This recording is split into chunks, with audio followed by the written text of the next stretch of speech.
किससे लड़के आए? हॉस्टल में गैंग गैंग बना रखा है क्या?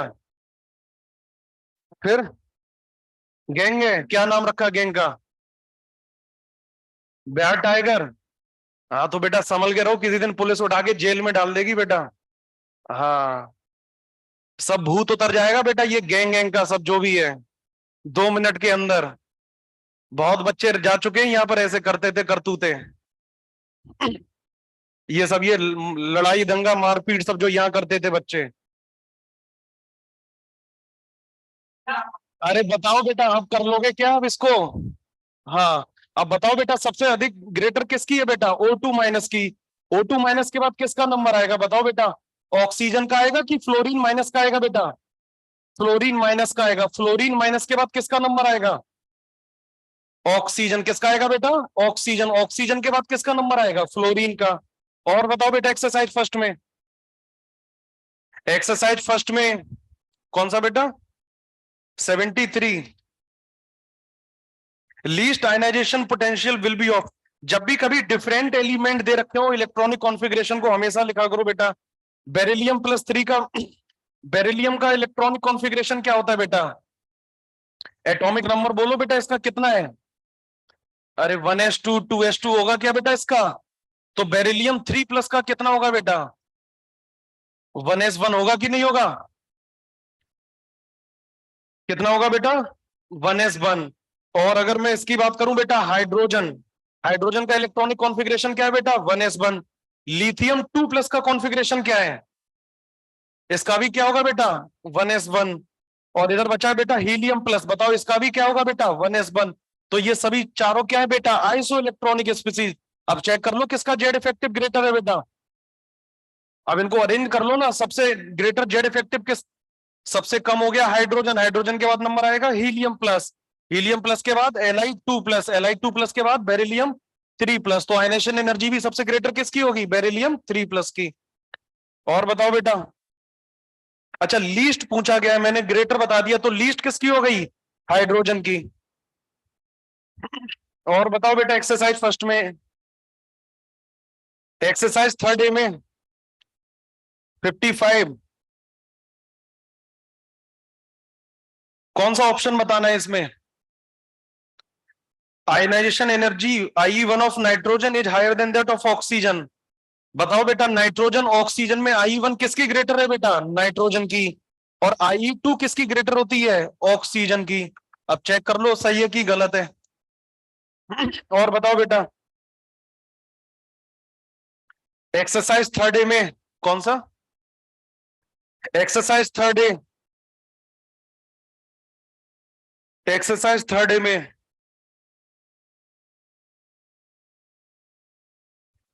कौन सा? ये लॉक कौन लगाता है? लॉक किसने लगाया था ये? क्या पागल आगल हो क्या तुम लोग? क्या लॉक किसने लगाया था ये? किसने लगाया था? वो खड़ा हो जाए पहले। क्यों लगाया था लॉक? क्या? तो आपसे किसने कहा था इसमें लॉक लगाने के लिए?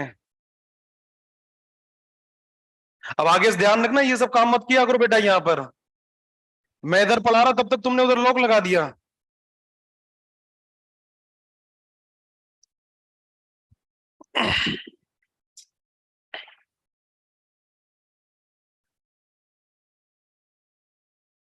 जो आपकी क्लास लास्ट में थी क्या?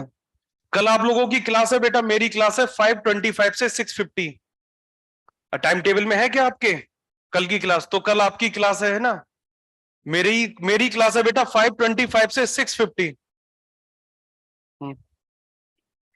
अब ये नहीं पता किसकी जगह पे है, किसकी जगह पे है जो भी। हाँ, लो बेटा। एक्सरसाइज थर्ड में डाउट है क्या? ठीक है। हाँ बेटा, कहां तक पढ़ लिया था?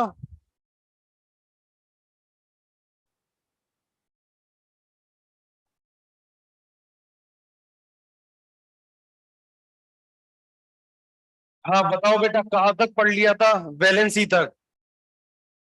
हाँ बताओ बेटा, आयनिक बॉन्ड का फॉर्मेशन कैसे होता है बेटा? आयनिक बॉन्ड की डेफिनेशन क्या थी? It is the electrostatic force of attraction between cation and anion. अगर मेटल और नॉन मेटल के बीच में आयनिक बॉन्ड का फॉर्मेशन हो रहा है तो पक्का बेटा क्या होता है उसमें, इलेक्ट्रॉन्स का ट्रांसफर होगा from metal to non metal. फिर कोवालेंट बॉन्ड की डेफिनेशन क्या बताई थी बेटा आपको? हाँ, यानी एटम्स का मतलब इलेक्ट्रॉन्स का जो कंट्रीब्यूशन होगा वो कैसा होगा बेटा, इक्वल। जनरली जो कोवालेंट बॉन्ड होता है बेटा नॉन मेटल्स के बीच में बनता है, किसके बीच में, नॉन मेटल्स के बीच में। फिर बताया था बेटा कोऑर्डिनेट बॉन्ड, कोऑर्डिनेट बॉन्ड का फॉर्मेशन तभी होता है जब कोवालेंट बॉन्ड फॉर्मेशन के चांस ना हो, तब मजबूरी में कौन सा बॉन्ड बनाना पड़ता है बेटा, कोऑर्डिनेट बॉन्ड। तो कोऑर्डिनेट बॉन्ड कैसे बनता है बेटा, इलेक्ट्रॉन्स की अनइक्वल शेयरिंग से। एक इलेक्ट्रॉन दो एटम की शेयरिंग करता है तो दूसरा एटम इलेक्ट्रॉन्स की शेयरिंग, यानी कोऑर्डिनेट बॉन्ड फॉर्म होने के लिए एक एटम के पास वेकेंट ऑर्बिटल होना चाहिए तो दूसरे एटम के पास लोन पेयर, या इसको इलेक्ट्रॉन पेयर भी कहते हैं क्या बेटा। तो ये दो कंडीशन तो मस्ट है। अब बताना बेटा, जो एटम अपना इलेक्ट्रॉन पेयर या लोन पेयर डोनेट करता है उस एटम को क्या कहा जाता है बेटा, लुईस बेस। क्या कहा जाता है बेटा, लुईस। यानी जो डोनर एटम होते हैं वो किसकी तरह एक्ट करते हैं, लुईस बेस की तरह। और जो एक्सेप्टर एटम होता है वो किसकी तरह एक्ट करता है, A for acid, A for acceptor. यहां तक पढ़ लिया था क्या बेटा? फिर उसके बाद बताया था बेटा बैलेंसी। बैलेंसी क्या होती है बेटा, combining capacity of an element. अब इसको समझना बेटा, जैसे मैंने लिखा यहाँ पर फर्स्ट ग्रुप, फर्स्ट ग्रुप को क्या कहते हैं बेटा, फर्स्ट ग्रुप। इसका जनरल इलेक्ट्रॉनिक कॉन्फ़िगरेशन क्या था बेटा, NS1। सेकंड ए ग्रुप का जनरल इलेक्ट्रॉनिक कॉन्फ़िगरेशन NS2। फिर उसके बाद पी ब्लॉक पे आ जाओ, उस ग्रुप 13 ग्रुप का क्या नाम था बेटा, third A group, general electronic configuration NS2 NP1। 14 group पर आ जाओ बेटा, general electronic configuration NS2 NP2। अब आपको सेकंड लाइन लिखाई गई, किसी एलिमेंट की वैलेंसी किसके इक्वल होगी, हाँ क्या लिखा बेटा, जितने valence electron chemical bond formation में पार्टिसिपेट करते हैं। बताना बेटा ग्रुप फर्स्ट के लिए, ग्रुप फर्स्ट में कितने वैलेंस इलेक्ट्रॉन है बेटा, 1। तो ग्रुप फर्स्ट में जितने भी मेटल्स प्रेजेंट है उनकी वैलेंसी क्या होगी बेटा, 1। अरे वैलेंसी 1 है तो इसका मतलब कितने एलिमेंट्स के साथ कंबाइन करेगा बेटा, 1। सुना होगा आप जैसे अपने NaCl, LiCl, sodium chloride, lithium chloride, कितने एलिमेंट्स के साथ कंबाइन कर रहा है ग्रुप 1 का एलिमेंट बेटा, 1।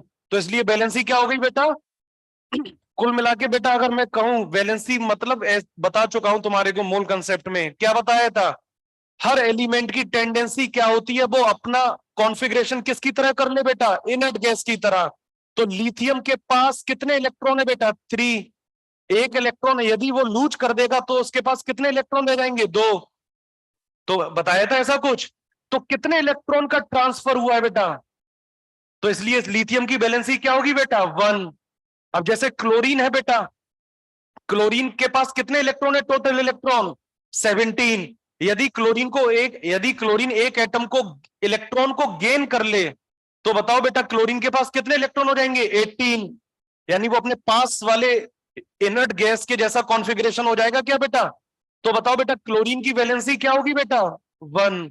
कभी भी वैलेंसी के बारे में सोचना हो तो इस तरह से सोच लेना बेटा, हर एलिमेंट की टेंडेंसी होती है वो अपना configuration nearest inert gas configuration की तरह कर ले। अरे आया क्या समझ में? अब बताना बेटा नाइट्रोजन के लिए पास वाली इनर्ट गैस कौन सी है, हीलियम की आर्गन, नियोन, नियोन होगी कि नहीं होगी।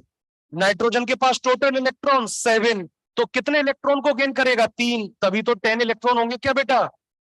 अब हीलियम के पास तो 2 इलेक्ट्रॉन है, तो नाइट्रोजन को अपना कॉन्फ़िगरेशन हीलियम की तरह करना है तो कितने इलेक्ट्रॉन लूज करने पड़ेंगे, 5, तभी तो होगा क्या, ऐसा पॉसिबल होता है क्या बेटा। तो कभी भी वैलेंसी के बारे में सोचना हो तो ऐसे डायरेक्ट आंसर लिख सकते हो क्या बेटा। तो बताना first group, second group, third group और फोर्थ ग्रुप में जो वैलेंसी होगी वो किसके इक्वल होगी बेटा। अरे बताओ सेकंड ग्रुप में कितने वैलेंस इलेक्ट्रॉन है, 2। तो इसका मतलब कितने इलेक्ट्रॉन पार्टिसिपेट करेंगे बेटा, 2। तो इसलिए सेकंड ग्रुप की वैलेंसी क्या होती है बेटा, 2। ये तो बता दिया एक मेथड होता है निकालने का, वरना तो वही शॉर्टकट तो भैया क्या अपना सोच के देखो ना, बेरिलियम कितने इलेक्ट्रॉन लूज करेगा बेटा, 2। तभी उसका कॉन्फ़िगरेशन किसकी तरह हो जाएगा, इनर्ट गैस। तो बेरिलियम की वैलेंसी कितनी होगी बेटा, 2।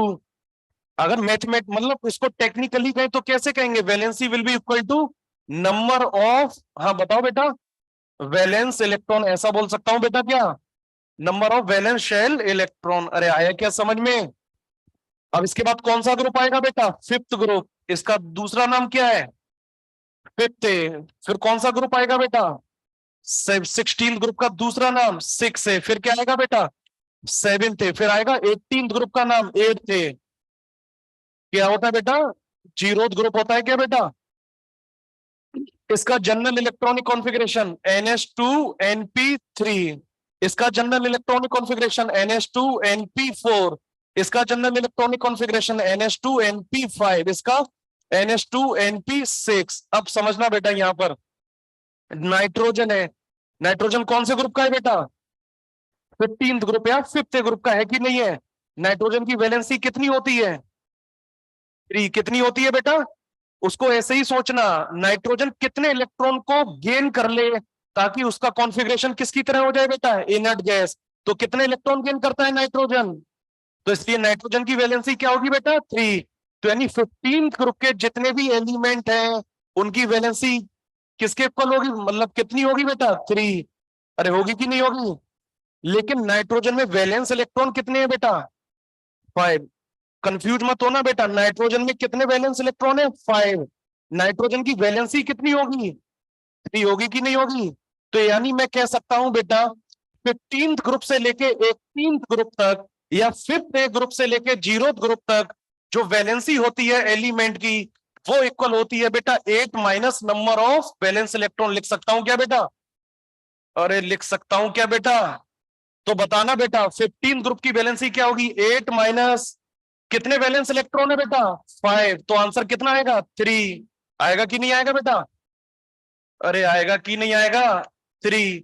बताओ बेटा 16th group, 8 minus number of valence electron कितने हैं बेटा, 6।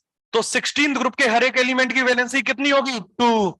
17th group, 8 minus number of valence electron 7। तो कितनी होगी वैलेंसी, 1। और ऐसा तो अपन देखते भी हैं, फ्लोरीन की वैलेंसी कितनी होती है, 1। होती कि नहीं होती है, एक इलेक्ट्रॉन को गेन किया तो इसका मतलब फ्लोरीन की वैलेंसी कितनी हो गई, 1। अब आ जाओ बेटा 18 ग्रुप पर, इसकी वैलेंसी कितनी होगी, 8 माइनस 8 कितनी हो जाएगी बेटा, 0। अब यहां से समझ में भी आ रहा है जो इनर्ट गैस होती है वो कैसी होती है बेटा, बहुत ही स्टेबल होती कि नहीं होती है। तो यानी वो बहुत लेस रिएक्टिव होती हैं, वो आसानी से या नॉर्मल कंडीशन पर किसी एलिमेंट्स के साथ बॉन्ड का फॉर्मेशन नहीं कर सकते, या कह सकते हैं केमिकली आसानी से कंबाइन नहीं होते। क्या तुम लोग खेल खेल रहे हो, गुड्डे गुड़ियों का खेल खेल रहे हो क्या, क्या कर रहे हो आपस में दोनों लोग, क्यों, ये पता नहीं सीरियसनेस है कि नहीं है तुम दोनों में क्या, पहले भी तुम दोनों ऐसे ही रहते थे, क्या दिक्कत आ रही बताओ, क्या बताया, बताओ बेटा फिर 16 ग्रुप की वैलेंसी कितनी होगी, तू कैसे पता चला, उसमें से माइनस है, तो आपस में कर क्या रहे थे तब, तो बैग पहले क्यों नहीं हटाया क्लास से पहले, क्लास का दो चार बच्चों की वजह से आप लोग ये मान के चलो कि अरे क्लास डिस्टर्ब हो गई, अच्छा नुकसान होता है आप लोगों का बेटा, ये फ्लो बिगड़ता है, टॉपिक स्लो हो जाते हैं सब। एक भी बच्चा अगर डिस्टरबेंस करेगा तो पूरी क्लास का नुकसान है उसमें, आप लोग ये मान के चलना, टॉपिक उतना ही डिले होता चला जाएगा, नंबर ऑफ लेक्चर्स ऐसे ही बढ़ते चले जाएंगे। अगर कोई भी बच्चा डिस्टर्ब करता है जरा भी, एक भी बच्चा अगर इधर हाथ पैर अपने इधर उधर चलाएगा तो पढ़ाने में दिक्कत आती है, सीधी सी बात है बेटा, क्योंकि एक एक बच्चे पे ध्यान रहता है, देखना पड़ता है सबको बेटा। बैठो, तो बताना बेटा ध्यान क्या रखना है, इधर बताना बेटा, इस ग्रुप 1 के लिए वैलेंसी कितनी होगी बेटा, 1। सेकंड ग्रुप के लिए 2। 13 ग्रुप के लिए 3। 14 ग्रुप के लिए 4। यानी स्टार्टिंग के जो 4 ग्रुप है, फर्स्ट सेकंड थर्ड और फोर्थ, वैलेंसी हमेशा किसके इक्वल होगी बेटा, वैलेंस इलेक्ट्रॉन के। लेकिन 15th ग्रुप से लेके 18th ग्रुप तक वैलेंसी किसके इक्वल होगी, 8 minus number of valence electron. अरे आया क्या समझ में, हाँ लिखो बेटा इसको।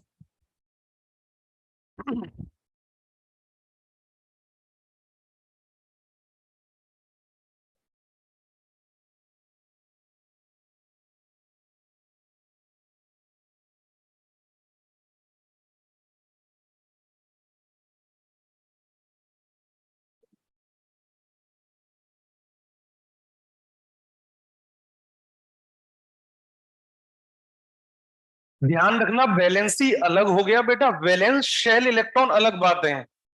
हम्म।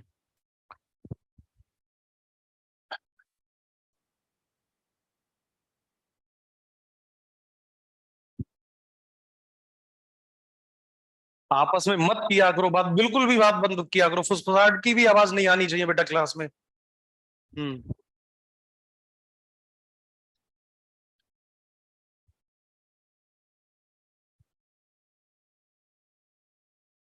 डाउट हो तो डाउट पूछा करो, कुछ भी पूछो बेटा, इसमें टॉपिक से रिलेटेड कुछ भी पूछो बेटा। हाँ बताओ बेटा, किसी को डाउट है क्या कुछ? किसी के दिमाग में और कुछ विचार आ रहा हो तो पूछो बेटा, विचार अपने विमर्श करो यहाँ पर, फिर उस पर मैं अपने विचार उल्लेखनीय करूं, है ना? कर बताओ बेटा। आजकल हिंदी मीडियम बैच में पढ़ा पढ़ा के हिंदी आ गई बेटा, है ना? हम्म।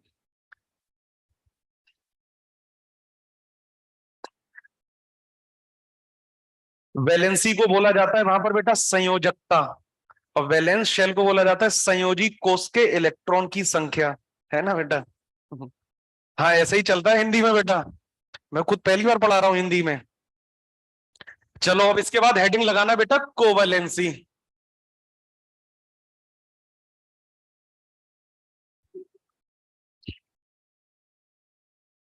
कंसेप्ट तो वही है, बस क्या है, टर्मिनोलॉजी सीखनी पड़ती है और कुछ भी नहीं रहता है।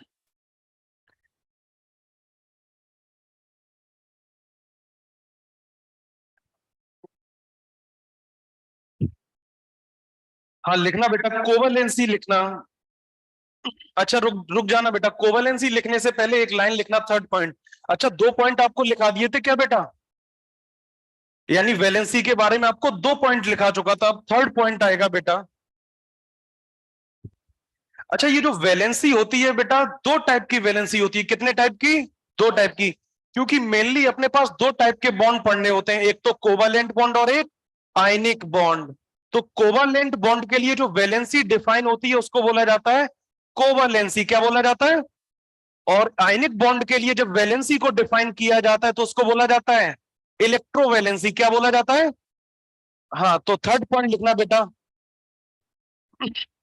there are two types of bond, there are mainly two types of bond, there are mainly two types of bonds, there are mainly two types of bonds, hence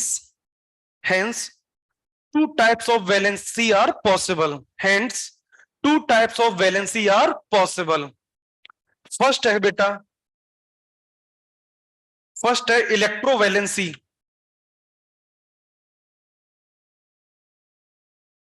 electrovalency किस बॉन्ड के लिए डिफाइन होती है बेटा? Ionic bond के लिए define होती है।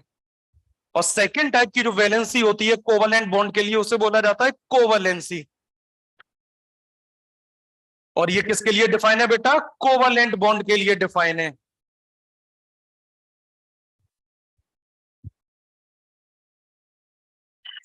और फिर हेडिंग लगाना बेटा इलेक्ट्रोवैलेंसी।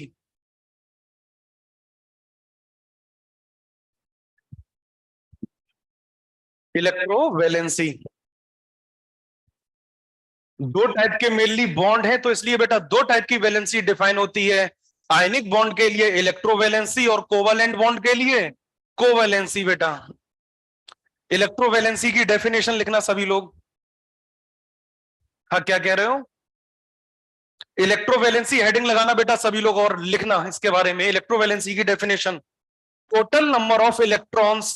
अब लिखने का तरीका क्या होता है समझना, ये अब जैसे नंबर बोला तो ये नहीं नंबर लिख रहे हो, नंबर मतलब इस तरह से लिखो नंबर, इलेक्ट्रॉन्स मतलब बेटा इस तरह से लिखो, इलेक्ट्रॉन्स ऐसे शॉर्ट में लिखना सीखो बेटा, तभी तो टाइम ज्यादा लगता है आप लोगों को लिखने में। लिखो बेटा total number of electrons, total number of electrons lost और gained by an atom, lost और गेन्ड बाई एन एटम। हाँ, total number of electrons lost और gained by an atom in an ionic compound, total number of electron gained या lost by an atom, by an atom in an ionic compound is known as electrovalency. By an at by an atom in ionic bond, in ionic compound या ionic bond लिख सकते हो, in ionic compound is known as electrovalency, is known as electrovalency of an atom. Second line से लिखना बेटा, next line से, next line से लिखना बेटा, it is equal to the, it is equal to the magnitude of charge, it is equal to the magnitude of charge, it is equal to the magnitude of charge present on an atom, present on an atom, present on an atom in an ionic compound, present on an atom in an ionic compound। हाँ बताओ बेटा, electrovalency की definition पढ़ के क्या समझ में आ रहा है? ऐसी देखो, सब अपने आप देखना समझना, उसमें इधर समझना बेटा। इलेक्ट्रोवैलेंसी पहले बताओ किस बॉन्ड के लिए डिफाइन है? Ionic bond. और आयनिक बॉन्ड का फॉर्मेशन कैसे होता था बेटा? मेटल इलेक्ट्रॉन लूज करता था और गेन कौन करता था बेटा? नॉन मेटल करता था क्या बेटा? यानी इलेक्ट्रोवैलेंसी हमेशा किसके इक्वल होगी? जो भी total number of electrons gain हो रहे हैं या लॉस हो रहे हैं, वही क्या है बेटा? इलेक्ट्रोवैलेंसी। कह सकते हैं क्या बेटा? ऐसे लिथियम ने एक इलेक्ट्रॉन लूज किया तो लिथियम की वैलेंसी कितनी थी? अब लिथियम की टेंडेंसी क्या होती है? आयनिक बॉन्ड बनाने के लिए, तो एक स्पेसिफिक नाम दे दिया, इलेक्ट्रोवैलेंसी। अरे आया क्या समझ में? और सबसे बेस्ट तरीका होता है, उसके ऊपर जो भी चार्ज आ रहा है वही क्या होती है उस एटम की? इलेक्ट्रोवैलेंसी। क्या होगी बेटा? इलेक्ट्रोवैलेंसी। जैसे मैं बात करूं बेटा, एग्जाम्पल फर्स्ट है बेटा NaCl। अरे बताना बेटा NaCl कैसे आयनाइज या ब्रेक होता है बेटा? Na प्लस और Cl माइनस। तो बताना बेटा इलेक्ट्रोवैलेंसी ऑफ सोडियम, बताओ बेटा कितनी होगी? कितना चार्ज आ रहा है बेटा? +1। इलेक्ट्रोवैलेंसी ऑफ क्लोरीन बताना बेटा कितनी होगी? चार्ज प्लस माइनस नहीं बोलना है हमें, तो केवल ये बताना है इलेक्ट्रॉन का ट्रांसफर बताना है। तो प्लस और माइनस के साथ बताओगे क्या बेटा? सोडियम ने कितने इलेक्ट्रॉन का ट्रांसफर किया? एक। क्लोरीन ने भी कितने इलेक्ट्रॉन का ट्रांसफर किया? एक। सोडियम ने लूज किया तो वही इलेक्ट्रॉन किसने गेन किया? क्लोरीन ने। तो इलेक्ट्रोवैलेंसी को कभी भी प्लस और माइनस के साथ, सेकंड लाइन पढ़ो उसमें क्या लिखा है? It is equal to the magnitude of charge. तो प्लस माइनस के साथ नहीं लिखना है, लिखना है क्या बेटा? सेकंड इधर देखना बेटा, MgCl2 बेटा, बताना बेटा ये कैसे बताना बेटा कैसे आयनाइज होगा? Mg2+2 को क्या आगे लेके आ जाते हैं क्या बेटा? अच्छा, ये जो लिखने का तरीका होता है ये क्या होता है बेटा? हमें इस तरह से लिखना होता है कि क्लोरीन के ऊपर मेनली कितना चार्ज आता है? -1। उसके ऊपर कभी भी 2 माइनस मत लिखना। टोटल चार्ज तो बेटा -2 ही होगा, लेकिन उसको लिखने का तरीका क्या होता है बेटा? 2 को आगे लिख दो, फिर इधर Cl माइनस लिख सकते हो क्या बेटा? इसको किसी भी आयनिक कंपाउंड को ब्रेक करना हो, डिसोशिएट करना हो, तोड़ना हो, तो जो नंबर नीचे लिखा रहता है एटम का उसको आगे लिख दो। लिख सकते हो क्या बेटा? अब बताओ बेटा इलेक्ट्रोवैलेंसी ऑफ मैग्नीशियम, बताना बेटा कितने इलेक्ट्रॉन का ट्रांसफर हो रहा है? एक मैग्नीशियम के एटम ने कितने इलेक्ट्रॉन का ट्रांसफर किया? 2 इलेक्ट्रॉन का किया बेटा क्या? अब इसको ध्यान से बताना, इलेक्ट्रोवैलेंसी ऑफ क्लोरीन 1 की 2 1। क्लोरीन के ऊपर कितना चार्ज आ रहा है? एक ही क्लोरीन के एटम के ऊपर चेक करना कितना चार्ज आ रहा है? -1। तो क्लोरीन की इलेक्ट्रोवैलेंसी कितनी है? टोटल 2 इलेक्ट्रॉन का ट्रांसफर हो रहा है, लेकिन एक क्लोरीन एटम कितने इलेक्ट्रॉन को गेन कर रहा है? एक ही को तो कर रहा है क्या? तो इसलिए क्लोरीन की इलेक्ट्रोवैलेंसी कितनी होगी बेटा? 1। अरे होगी कि नहीं होगी? अगर मैं बात करूं बेटा सोडियम परऑक्साइड या सोडियम, देखो बेटा इसको ब्रेक करो, कर सकते हो क्या तुम लोग? ये क्या लिखा है? सोडियम ऑक्साइड है, परऑक्साइड है, पढ़ लिया क्या तुम लोगों ने? हाँ कोई बात नहीं, बस Na2O लिखा है, देखना इधर। हाँ इधर आ जाओ, इधर आ जाओ, आगे आएगा सब कुछ। इसको ब्रेक करो बेटा, जो नंबर नीचे लिखा रहता है उसको आगे लेके आओ। 2Na, और सोडियम के ऊपर कितना चार्ज आता है? प्लस। अब टोटल पॉजिटिव चार्ज कितना हो गया? +2। तो जो अनायन बनेगा उस पर टोटल नेगेटिव चार्ज कितना आएगा? -2। तो O2 माइनस लिखूंगा क्या बेटा? अब बताना बेटा इलेक्ट्रोवैलेंसी ऑफ सोडियम, बताओ बेटा 1। इलेक्ट्रोवैलेंसी ऑफ ऑक्सीजन एटम बताओ बेटा कितनी होगी बेटा? 2। अरे आया क्या समझ में? हाँ एक लास्ट और देखना बेटा, एल्यूमिनियम ऑक्साइड Al2O3, इसको ब्रेक करो, कैसे करोगे? हाँ ध्यान रखना बेटा, खुद खुद का जो नंबर लिखा रहता है उससे तो क्या कर दो, मल्टीप्लाई टू एल्यूमिनियम। देखना, अरे इधर एक मिनट, हाँ सुनना बेटा, खुद से तो मल्टीप्लाई कर दो, क्या कर दो, मल्टीप्लाई, अपोजिट चार्ज रख दो। यहाँ पर कितना नंबर लिखा है, 3, तो इसके ऊपर क्या लिख दो, 3+। ये डायरेक्ट एक शॉर्टकट होता है बेटा। खुद से मल्टीप्लाई करो बेटा 3, अपोजिट वाला चार्ज रख दो 2 total positive charge +6, total negative charge -6। ये सबको तरीका आना चाहिए बेटा, खुद से मल्टीप्लाई अपोजिट का चार्ज, खुद से मल्टीप्लाई अपोजिट का। नहीं तो इसी में फंसे रह जाओगे, कैसे तोड़ें इसको, कैसे डिसोशिएट करें। अरे है कि नहीं, अरे एल्यूमिनियम के नीचे क्या लिखा है 2, उसको आगे लिख दिया बेटा। अब ऑक्सीजन के नीचे क्या लिखा है 3, तो पड़ोस वाले पे लगा दो बेटा 3+। कर सकते हो क्या इस तरह से। हाँ अब बताओ बेटा, इलेक्ट्रोवैलेंसी ऑफ एल्यूमिनियम 3 होगी कि नहीं होगी, इलेक्ट्रोवैलेंसी ऑफ ऑक्सीजन। तुम कहो बेटा कि यहाँ डायरेक्ट मैं यहां से देख के इलेक्ट्रोवैलेंसी को लिख दो, लिख पाओगे क्या। तो इसलिए डिसोशिएट, डीकंपोज, तोड़ना आना चाहिए। अरे है कि नहीं, लिख लो बेटा इसको, इलेक्ट्रोवैलेंसी।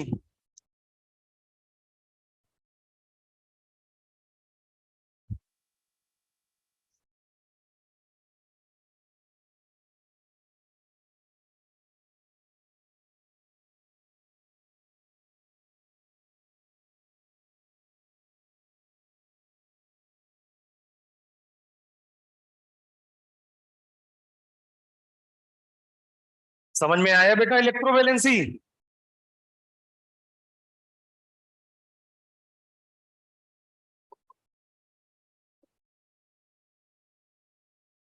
ये ध्यान रखना कि मतलब एक एटम कितने इलेक्ट्रॉन को गेन कर रहा है या लूज कर रहा है, टोटल के बारे में नहीं बता, मतलब टोटल भी कह सकते, लेकिन ध्यान रखना एक के लिए। यहां पर एक ऑक्सीजन एटम ने 2 इलेक्ट्रॉन को गेन किया है, टोटल इलेक्ट्रॉन तो कितने गेन किए, 6। जो सेकंड लाइन है बेटा इसकी बहुत इंपॉर्टेंट है, it is equal to the, हाँ, मैग्नीट्यूड ऑफ चार्ज। चार्ज मत लिख देना, चार्ज का क्या लिखना है, मैग्नीट्यूड।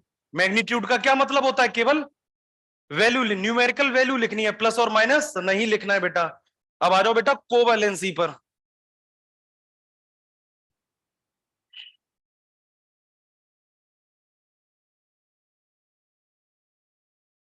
कोवैलेंसी किसके लिए डिफाइन है बेटा, कोवैलेंट बॉन्ड के लिए, और इलेक्ट्रोवैलेंसी आयनिक बॉन्ड के लिए।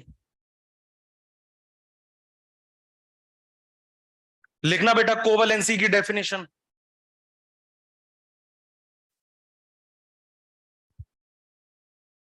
कोवैलेंसी पढ़ा है तुम लोगों ने कहीं क्या बेटा, कुछ भी, कहां पढ़ा।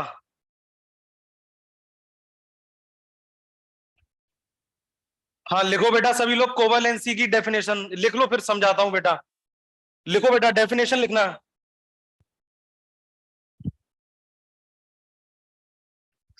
हाँ लिखो बेटा, total number of covalent bonds, total number of covalent bonds formed by an atom.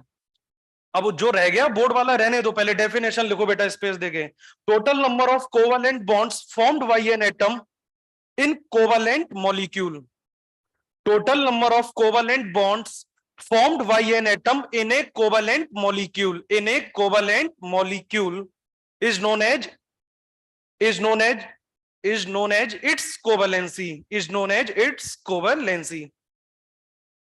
In a covalent molecule is known as, is known as its covalency. अब सेकंड लाइन से लिखना बेटा, नेक्स्ट लाइन से, यानी बेटा कोवैलेंसी क्या है बेटा, पहली बात कोवैलेंट मॉलिक्यूल के लिए डिफाइन है। उस कोवैलेंट मॉलिक्यूल में जितने भी total number of covalent bonds का फॉर्मेशन हो रहा है, वही क्या है बेटा, कोवैलेंसी। क्या है बेटा, कोवैलेंसी। नेक्स्ट लाइन से लिखना बेटा, it is equal to the total number of unpaired electron, it is equal to the total number of unpaired electron, it is equal to the total number of unpaired electrons, it is equal to the total number of unpaired electrons present in its valence shell, present in its valence shell, present in its valence shell. Either in its ground state, either in its ground state, either in its ground state और in any excited state, either in its ground state, either in its ground state or in any excited state, or in any excited state। यानी बताओ बेटा, कोवलेंसी तो समझ में आ गई, किसके equal होती है बेटा? किसी, पहली बात डिफाइन किसके लिए है? कोवलेंट मॉलिक्यूल के लिए।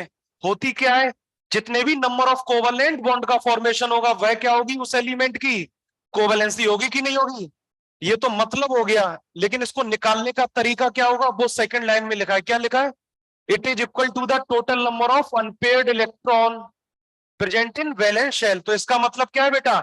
वैलेंस शेल यानी जनरली आउटर मोस्ट शेल में जितने भी number of unpaired electron present होंगे वह उस एलिमेंट की कोवलेंसी को डिफाइन करेगा। क्या बेटा? भले ही वो एटम ग्राउंड स्टेट में हो या एक्साइटेड स्टेट में। जैसे अगर मैं बात करूं बेटा एग्जाम्पल की, अच्छा बताना, कोवलेंट बॉन्ड का फॉर्मेशन कल देखा था, जब अनपेयर्ड इलेक्ट्रॉन दूसरे अनपेयर्ड इलेक्ट्रॉन से कंबाइन करता है तभी तो कोवलेंट बॉन्ड बनता है। क्या बेटा? तो तभी सेकंड लाइन में क्या लिखा बेटा? It is equal to the number of unpaired electron, क्योंकि जितने ही number of unpaired electron present होते हैं उतने ही कोवलेंट बॉन्ड का फॉर्मेशन होता है कि नहीं होता है? ध्यान रखना, तुम्हें जब भी मालूम करना है कोई एटम या कोई एलिमेंट कितने कोवलेंट बॉन्ड का फॉर्मेशन करेगा तो कैसे पता करोगे? उसकी वैलेंस शेल में कितने number of unpaired electron present हैं, ऐसे ही तो पता करोगे। क्या बेटा? अब जैसे अगर मैं बात करूं बेटा फॉर सेकंड पीरियड एलिमेंट, ये भी बहुत इंपॉर्टेंट टॉपिक है बेटा, ये सब आपके बेस को बनाएंगे, मतलब कैसे केमिकल बॉन्ड का फॉर्मेशन होगा। देखना, अगर सेकंड पीरियड में सबसे पहले बात करूं बेटा लिथियम की, बताना इसका कॉन्फ़िगरेशन बताओ बेटा एक बार। 1s2 2s1, वैलेंस शेल कौन सी है? 1s की 2s, तो यानी ये nth शेल हो गई। बताओ वैलेंस शेल में कितने अनपेयर्ड इलेक्ट्रॉन प्रेजेंट है बेटा? 1। तो कोवलेंसी कितनी होगी? यानी लिथियम की कोवलेंसी कितनी है बेटा? 1। अब बताना बेटा इसके आगे क्या? हाँ ठीक है, चलो अब लिथियम के बाद आ जाओ बेटा बेरिलियम पर। बेरिलियम का कॉन्फ़िगरेशन बताना बेटा। 1s2 2s2 होगा कि नहीं होगा? अच्छा इसके आगे क्या 2p0 लिख सकता हूं क्या बेटा? मैं 2p0 लिख सकता हूं, इसमें कोई बुराई है क्या बेटा? वैलेंस शेल 1s है कि 2s और 2p है? 2s और 2p है। बताओ 2s में कितने इलेक्ट्रॉन प्रेजेंट हैं? 2। ये अभी बेरिलियम की ग्राउंड स्टेट है। कौन सी स्टेट है बेटा? ग्राउंड स्टेट का मतलब क्या होता है बता सकता है कोई बच्चा? अभी तक कोई भी इलेक्ट्रॉन एक्साइट नहीं हुआ है। हायर एनर्जी ऑर्बिटल्स में यदि कोई इलेक्ट्रॉन एक्साइट होता है तो एटम ग्राउंड स्टेट में नहीं रहता है। कौन सी स्टेट में चला जाता है? याद करो बेटा अपने बचपन के दिन एटॉमिक स्ट्रक्चर पढ़ा था वहां पर, एक्साइटेड स्टेट याद है कि भूल गए? हाँ बचपन था वो तो बेटा, था कि नहीं था? काफी समय हो गया, 2 महीने, मतलब वो बचपन के दिन थे कि नहीं थे? आ जाओ बेटा 2p0। अब बताना 1 मिनट, ग्राउंड स्टेट में बेरिलियम की कोवलेंसी कितनी होगी? 0 की 2? 0। एक भी अनपेयर्ड इलेक्ट्रॉन प्रेजेंट है क्या बेटा? अभी लिखो मत बेटा, इसको समझो, लिखने का टाइम दे दूंगा। कोवलेंसी कब डिफाइन होगी? जब वैलेंस शेल में अनपेयर्ड इलेक्ट्रॉन प्रेजेंट होगा। बताओ ये तो पेयर्ड इलेक्ट्रॉन है या अनपेयर्ड इलेक्ट्रॉन है? पेयर्ड इलेक्ट्रॉन है, तो पेयर्ड इलेक्ट्रॉन बॉन्ड का फॉर्मेशन नहीं करते हैं। अरे करते हैं क्या बेटा? बॉन्ड बनाने के लिए 2 इलेक्ट्रॉन की जरूरत, एक इलेक्ट्रॉन कैसा होना चाहिए? अनपेयर्ड, और सामने वाले एलिमेंट का भी कैसा होना चाहिए? अनपेयर्ड, तभी तो कंबाइन करते हैं क्या? तो कोवलेंसी कितनी हो गई? 0। इसका मतलब क्या हुआ कि बेरिलियम ग्राउंड स्टेट में एक भी कोवलेंट बॉन्ड का फॉर्मेशन करेगा क्या बेटा? क्योंकि एक भी अनपेयर्ड इलेक्ट्रॉन प्रेजेंट नहीं है। अब अपन ने क्या किया बेटा? इसका एक इलेक्ट्रॉन एक्साइट करा दिया बेटा 2p में। कहा एक्साइट करा दिया? तो बेरिलियम कौन सी स्टेट में चला गया? Excited state first. तो एक स्टार लगाया जाता है क्या बेटा? जब कोई भी एटम फर्स्ट एक्साइटेड स्टेट में जाता है तो इसका उसको रिप्रेजेंट कैसे किया जाता है? एक स्टार लगा के। ध्यान आया कुछ? एटॉमिक स्ट्रक्चर में नहीं पढ़ा था क्या? पढ़ा जरूर होगा बेटा। हाँ तो बताओ बेटा, एक इलेक्ट्रॉन यहां से एक्साइट हुआ, अब बताओ 2s में कितने इलेक्ट्रॉन रह गए? 1। कितने रह गए बेटा? 1। तो एक इलेक्ट्रॉन कहां एक्साइट हुआ बेटा? 2p में एक्साइट हुआ क्या बेटा? अब बताओ बेरिलियम अभी एक्साइटेड स्टेट फर्स्ट में है बेटा, एक्साइटेड स्टेट फर्स्ट में। तो बताओ कितने अनपेयर्ड इलेक्ट्रॉन है बेटा? अनपेयर्ड इलेक्ट्रॉन कितने हैं बेटा? 2। तो बताओ बेरिलियम की कोवलेंसी एक्साइटेड स्टेट फर्स्ट में कितनी हो गई? अरे कितनी हो गई बेटा? 2। बेरिलियम की ग्राउंड स्टेट में एक भी अनपेयर्ड इलेक्ट्रॉन प्रेजेंट नहीं होता है, इसलिए बेरिलियम की कोवलेंसी कितनी है? यानी बेरिलियम ग्राउंड स्टेट में कंपाउंड्स का फॉर्मेशन कब करेगा? जब बेरिलियम एक्साइटेड स्टेट फर्स्ट में चला जाएगा। अरे है कि नहीं? क्यों? क्योंकि एक्साइटेड स्टेट फर्स्ट में कितने अनपेयर्ड इलेक्ट्रॉन है? 2। अरे जब अनपेयर्ड इलेक्ट्रॉन होंगे तभी तो बॉन्ड का फॉर्मेशन होगा क्या? तो यानी एक्साइटेड स्टेट फर्स्ट में कोवेलेंसी कितनी होती है बेरिलियम की बेटा? 2।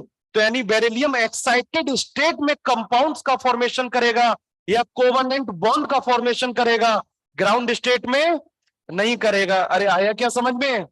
जैसे क्या क्या एग्जाम्पल्स हो सकते हैं? जैसे हो गया बेटा BeCl2 बेटा, BeF2। बताओ बेटा कितने कोवेलेंट बॉन्ड का फॉर्मेशन करेगा बेरिलियम क्लोरीन के साथ? 2। अरे है कि नहीं? क्वेश्चन कैसे आएगा? तुम्हारे को ये कंपाउंड दे देगा BeCl2, तुमसे पूछेगा बेरिलियम कौन सी स्टेट में है, ग्राउंड स्टेट में है या एक्साइटेड स्टेट फर्स्ट में है? एक्साइटेड स्टेट फर्स्ट में है। कैसे पहचाना? कैसे पहचाना? ये बात तुम्हारे भेजे में होनी चाहिए, क्योंकि बेरिलियम ग्राउंड स्टेट में कोवलेंट बॉन्ड का फॉर्मेशन, क्योंकि उसके पास पेयर्ड इलेक्ट्रॉन है, अनपेयर्ड इलेक्ट्रॉन होते ही नहीं है। जब वो एक्साइटेड स्टेट फर्स्ट में जाएगा तो कितने अनपेयर्ड इलेक्ट्रॉन है? 2। तभी तो वो कोवलेंट बॉन्ड का फॉर्मेशन करेगा क्या बेटा? तो बेरिलियम यह कौन सी स्टेट में है? एक्साइटेड स्टेट फर्स्ट में है क्या बेटा? तभी तो कोवलेंट बॉन्ड का फॉर्मेशन करेगा। अरे आया क्या समझ में? अब बेरिलियम नेक्स्ट एक्साइटेड स्टेट में जा सकता है क्या? कैसे जा सकता है? अब तो पेयर्ड इलेक्ट्रॉन ही नहीं है वैलेंस शेल में। एक्साइटेड स्टेट में तभी तो जाएगा जब, एक्साइटेड स्टेट का मतलब क्या होता है? पेयर्ड इलेक्ट्रॉन को अनपेयर्ड करना है। अब तो पेयर्ड इलेक्ट्रॉन प्रेजेंट, सुनते रहोगे सब समझ में आएगा, लिखोगे तो समझ में नहीं आएगा बेटा। अब आ जाओ बेटा, बेरिलियम के बाद कौन सा एलिमेंट आएगा? अरे कौन सा एलिमेंट आएगा? बेरिलियम के बाद कौन सा एलिमेंट आता है बेटा? बोरोन। बताओ बेटा इसका कॉन्फ़िगरेशन 2s2 2p1 आएगा क्या बेटा? 1s को क्यों नहीं लिखा? अरे वो तो बॉन्ड फॉर्मेशन में उसका कोई रोल ही नहीं है। क्यों रोल नहीं है बताओ? अरे वो तो न्यूक्लियस के नजदीक है बेटा फर्स्ट शेल, तो आसानी से इलेक्ट्रॉन बॉन्ड फॉर्मेशन में पार्टिसिपेट, जनरली कौन सी शेल के इलेक्ट्रॉन पार्टिसिपेट करते हैं? आउटर मोस्ट शेल या वैलेंस शेल। इसलिए 1s लिखने का कोई भी मतलब, टाइम को खोटी करना है अगर 1s को लिख रहे हो। अरे है कि नहीं? आ जाओ बेटा 2s2 2p1। बताओ बेटा बोरोन अभी अपनी ग्राउंड स्टेट में है, बताओ बोरोन के पास कितने अनपेयर्ड इलेक्ट्रॉन है? 1। तो बोरोन की कोवलेंसी कितनी हो गई? 1। यानी बोरोन की ग्राउंड स्टेट में कोवलेंसी कितनी है? 1। क्या एक्साइटेड स्टेट में ले जा सकते हो क्या बेटा? तो यानी इस इलेक्ट्रॉन को एक्साइट करा दिया कहां बेटा? 2p में। तो ये बोरोन कौन सी एक्साइटेड स्टेट में चला गया? फर्स्ट। तो कितने स्टार लगाऊं? 1 की 2? 1। और ब्रैकेट में क्या लिखूंगा? ES1, excited state first. Second मत लिख देना बेटा गलती से। हाँ अब इधर आ जाओ बेटा, इसमें एक इलेक्ट्रॉन रिमेनिंग रह गया, और इधर बताओ बेटा ये इलेक्ट्रॉन एक्साइट होके क्या इसमें आ गया क्या बेटा? अब इसमें मत फंस जाना, अरे सर ये तो एंटी क्लॉकवाइज है, ये क्लॉकवाइज हो गया, उससे कोई भी लेना देना नहीं है बेटा। अगर मैं ऐसा भी लिख दूंगा तब भी कोई दिक्कत नहीं है बेटा। हाँ बताओ बेटा कितने अनपेयर्ड इलेक्ट्रॉन है? 3। बोरोन की एक्साइटेड स्टेट फर्स्ट में कितने अनपेयर्ड इलेक्ट्रॉन है? 3। तो बोरोन की कोवलेंसी अब कितनी हो गई बेटा? 3 होगी कि नहीं होगी? तो यानी बोरोन जब भी कभी 3 बॉन्ड बनाएगा तो कौन सी एक्साइटेड स्टेट में बनाएगा? फर्स्ट एक्साइटेड स्टेट में। इसके एग्जांपल्स कौन कौन से हो गए बेटा समझना। जैसे हो गया बेटा BF3 हो गया बेटा, BCl3 हो गया, PBr3 हो गया। अरे है कि नहीं? बताओ कितने बॉन्ड बना रहा है यहाँ पर बोरोन फ्लोरीन के साथ? अरे कितने बना रहा है? तो इसलिए बोरोन की कोवलेंसी कितनी हो गई? 3। और बोरोन कौन सी एक्साइटेड स्टेट में है? फर्स्ट। ध्यान रख सकते हो क्या? सेकंड मत बोल देना, हमें लगता है ये सेकंड में चला गया। अरे है कि नहीं? हम एक्साइटेड स्टेट फर्स्ट इसको ही समझ लेते हैं, ग्राउंड स्टेट को। अरे आया क्या समझ में? बोरोन के बाद नेक्स्ट एलिमेंट कार्बन। बताओ बेटा इसका इलेक्ट्रॉनिक कॉन्फ़िगरेशन 2s2 2p2। हाँ इधर आओ बेटा, 2s2 2p2। कितने अनपेयर्ड इलेक्ट्रॉन है बेटा ग्राउंड स्टेट में? तो बताओ कार्बन की ग्राउंड स्टेट में कोवैलेंसी, यानी कार्बन ग्राउंड स्टेट में कितने कोवैलेंट बॉन्ड का फॉर्मेशन करेगा? 2। अरे जितने अनपेयर्ड इलेक्ट्रॉन होते हैं वैलेंस शेल में उतने ही कोवैलेंट बॉन्ड का फॉर्मेशन होगा कि नहीं होगा? अगर मैं एग्जांपल की बात करूं, जैसे CF2 मॉलिक्यूल, यहाँ कार्बन कितने बॉन्ड का फॉर्मेशन कर रहा है? 2। तो कार्बन कौन सी स्टेट में है? ग्राउंड स्टेट में। अरे आया क्या समझ में? अब आ जाओ बेटा एक्साइटेड स्टेट फर्स्ट। एक इलेक्ट्रॉन को एक्साइट करा दिया बेटा 2s से, कहा बेटा 2p में, आगे ऑर्बिटल वेकेंट है, एक्साइट करा सकते हैं बेटा। तो बताना कितने अनपेयर्ड इलेक्ट्रॉन है बेटा? अब बताओ कितने अनपेयर्ड इलेक्ट्रॉन है? 4। तो कोवैलेंसी कितनी हो गई? 4। यानी कार्बन, जब भी तुम लोगों ने सुना होगा कार्बन 4 बॉन्ड बनाता कि नहीं बनाता है, तो कार्बन तब अपनी कौन सी स्टेट में होता है? एक्साइटेड स्टेट फर्स्ट में। क्योंकि ग्राउंड स्टेट में कार्बन मैक्सिमम कितने कोवैलेंट बॉन्ड बनाएगा? 2। एक्साइटेड स्टेट फर्स्ट में कितने बॉन्ड बनाएगा? 4। एग्जाम्पल्स क्या क्या हो सकते हैं? जैसे CF4 मॉलिक्यूल, इधर देखना, कार्बन फ्लोरीन के साथ कितने बॉन्ड बना रहा है? अरे कितने बना रहा है? 4। इसको ऐसे ध्यान रखना, कार्बन को बोला जाता है सेंट्रल एटम। क्या बोला जाता है? और ये जितने भी 4 फ्लोरीन के एटम, इनको क्या बोला जाता है? सराउंडिंग एटम या साइड एटम। आगे आएगा अभी सब, है ना? बताओ कितने बॉन्ड बना रहा है बेटा? 4। तो कार्बन कौन सी स्टेट में है? एक्साइटेड स्टेट फर्स्ट में। CF4 हो गया बेटा, CH4 हो गया, बहुत सारे एग्जाम्पल हो सकते हैं, लिख लो इसको। अरे आया क्या समझ में? कुल मिला के बात एक ही है, जितने नंबर ऑफ अनपेयर्ड इलेक्ट्रॉन उतनी ही क्या होगी? कोवैलेंसी। या इसको ऐसे रटो, जितने नंबर ऑफ अनपेयर्ड इलेक्ट्रॉन उतने ही कोवैलेंट बॉन्ड का फॉर्मेशन होगा। कोवैलेंसी का मतलब कोवैलेंट बॉन्ड ही होता है कुल मिला के बेटा।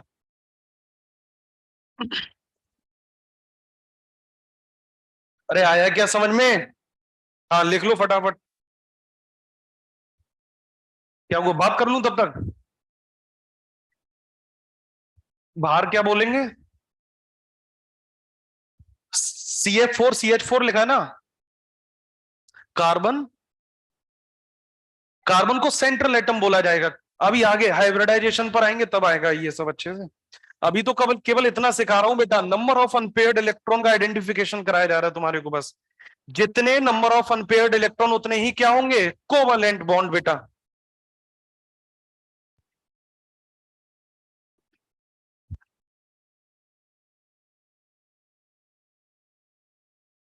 चलो लिख लिया क्या? लिखो बेटा, बहुत अच्छे से पढ़ लेना बेटा। ये सब मतलब तुम्हारा बेसिक तैयार हो रहा है बेटा, केमिकल बॉन्ड को कैसे फॉर्म करना है बेटा आगे चल के।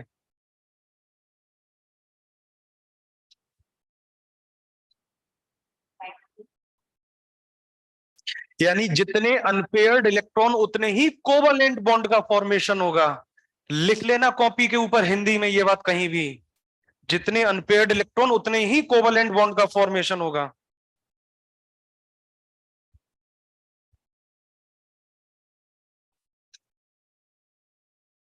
या ऐसे लिख लो, number of unpaired electron equal to number of covalent bond.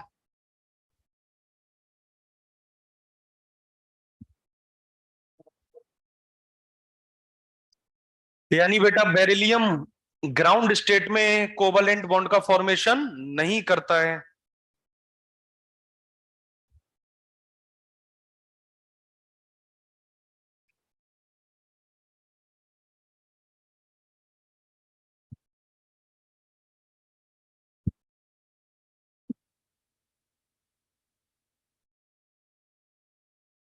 ये सब क्यों पढ़ रहे हैं बेटा?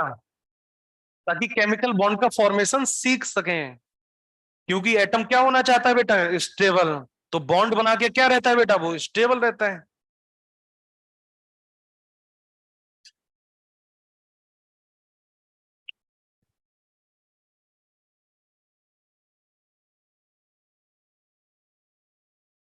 बॉन्ड बना के क्या रहेगा बेटा? स्टेबल।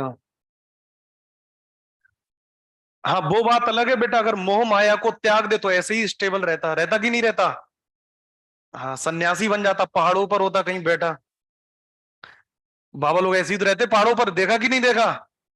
हाँ, सब कुछ त्याग दिया बेटा, पैसा सब, परिवार सब, अकेले ही रह रहे हैं। देखे नहीं देखे ऐसे बाबा लोग तुम लोगों ने क्या? फेसबुक इंस्टाग्राम होता, आता ही क्या है इन पर, दिन भर यही आता है बेटा। आदमी परेशान हो गया, काम कर करके, डॉक्टरी कर करके, ऑपरेशन कर करके थक गया, अब लगता है कि सब त्याग दो। लगता है एक टाइम के बाद, सबको लगता है, अपने काम से चिड़चिड़ाने लगता है एक टाइम बाद। लेकिन फिर आज अरे परिवार है, अब क्या करें, ऐसा लगता है। क्या कहा? अभी लगता है डॉक्टर बन जाओ, फिर ऑपरेशन कर करके थक जाओगे क्या, वही डेली किडनी फाड़ो, ये करो वो करो, है ना। चलो बेटा, इसलिए स्पिरिचुअलिटी भी जरूरी होती है, ताकि थोड़ा दिमाग शांत रहे। अभी ये बातें तुम लोगों को नहीं अच्छी लगेंगी, जब जब सांसारिक लाइफ में एंटर करोगे तब समझ में आएगा। हाँ बेटा, बी स्टार को समझ में नहीं आ रहा, क्या कह रहे हो? किसको बोलते? बीएसआर? डीएसआर सर क्या बोलते? हाँ, कौन है डीएसआर सर?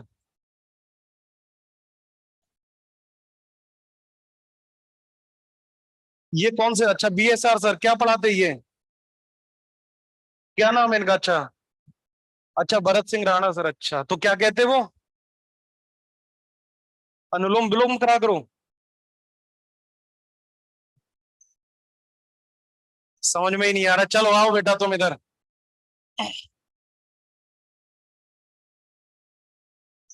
हाँ सब, हाँ। नहीं बेटा, सब समय समय की बात है, आ जाओ तुम इधर। आदमी कब क्यों कहता है मोह माया है? जब वो कर करके थक जाता है चीजों को, इसलिए कहता है। हाँ।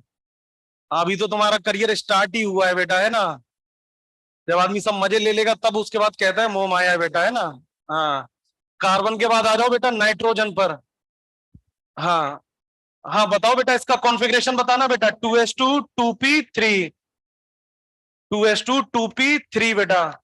बताओ कितने अनपेयर्ड इलेक्ट्रॉन है बेटा नाइट्रोजन के पास ग्राउंड स्टेट में? 3। तो नाइट्रोजन की कोवैलेंसी कितनी हो गई बेटा? 3। तो जैसे एग्जाम्पल की बात करूं, जैसे NCl3 हो गया बेटा, NF3 हो गया बेटा, मतलब कई सारे एग्जाम्पल हो सकते हैं। नाइट्रोजन यहाँ क्लोरीन के साथ कितने कोवैलेंट बॉन्ड का फॉर्मेशन कर रहा है? 3। और यहाँ फ्लोरीन के साथ 3, तो इसका मतलब नाइट्रोजन की कोवैलेंसी कितनी है? 3। अब बताना बेटा, ये नाइट्रोजन का जो पेयर्ड इलेक्ट्रॉन है, क्या ये अनपेयर्ड हो सकता है क्या बेटा? कैसे हो सकता है बताओ? आगे कौन सा वेकेंट ऑर्बिटल है? 2d। 2d तो होता ही नहीं है बेटा, होता है क्या? 2d ऑर्बिटल नहीं होता है। तो यानी बेटा ये इलेक्ट्रॉन एक्साइट नहीं हो सकता है क्या बेटा? तो यानी नाइट्रोजन कभी भी कंपाउंड्स का फॉर्मेशन करेगा या कोवलेंट बॉन्ड का फॉर्मेशन करेगा, तो हमेशा ग्राउंड स्टेट में करेगा कि नहीं करेगा? क्योंकि नाइट्रोजन के पास वेकेंट ऑर्बिटल तो प्रेजेंट नहीं है, या कह सकते हैं 2d ऑर्बिटल एब्सेंट है। तो इसलिए नाइट्रोजन की कोवलेंसी इंक्रीज नहीं हो सकती है क्या बेटा? यानी इसलिए क्वेश्चन कैसे पूछा जाता है बोर्ड में बेटा?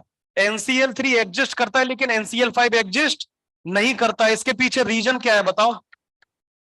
बताना। यहाँ नाइट्रोजन क्लोरीन के साथ कितने बॉन्ड का फॉर्मेशन कर रहा है? 5। लेकिन नाइट्रोजन यहाँ पर कितने को, नाइट्रोजन मैक्सिमम कितने बॉन्ड का फॉर्मेशन करेगा? 3 कोवलेंट बॉन्ड का। 5 का कर सकता है क्या बेटा?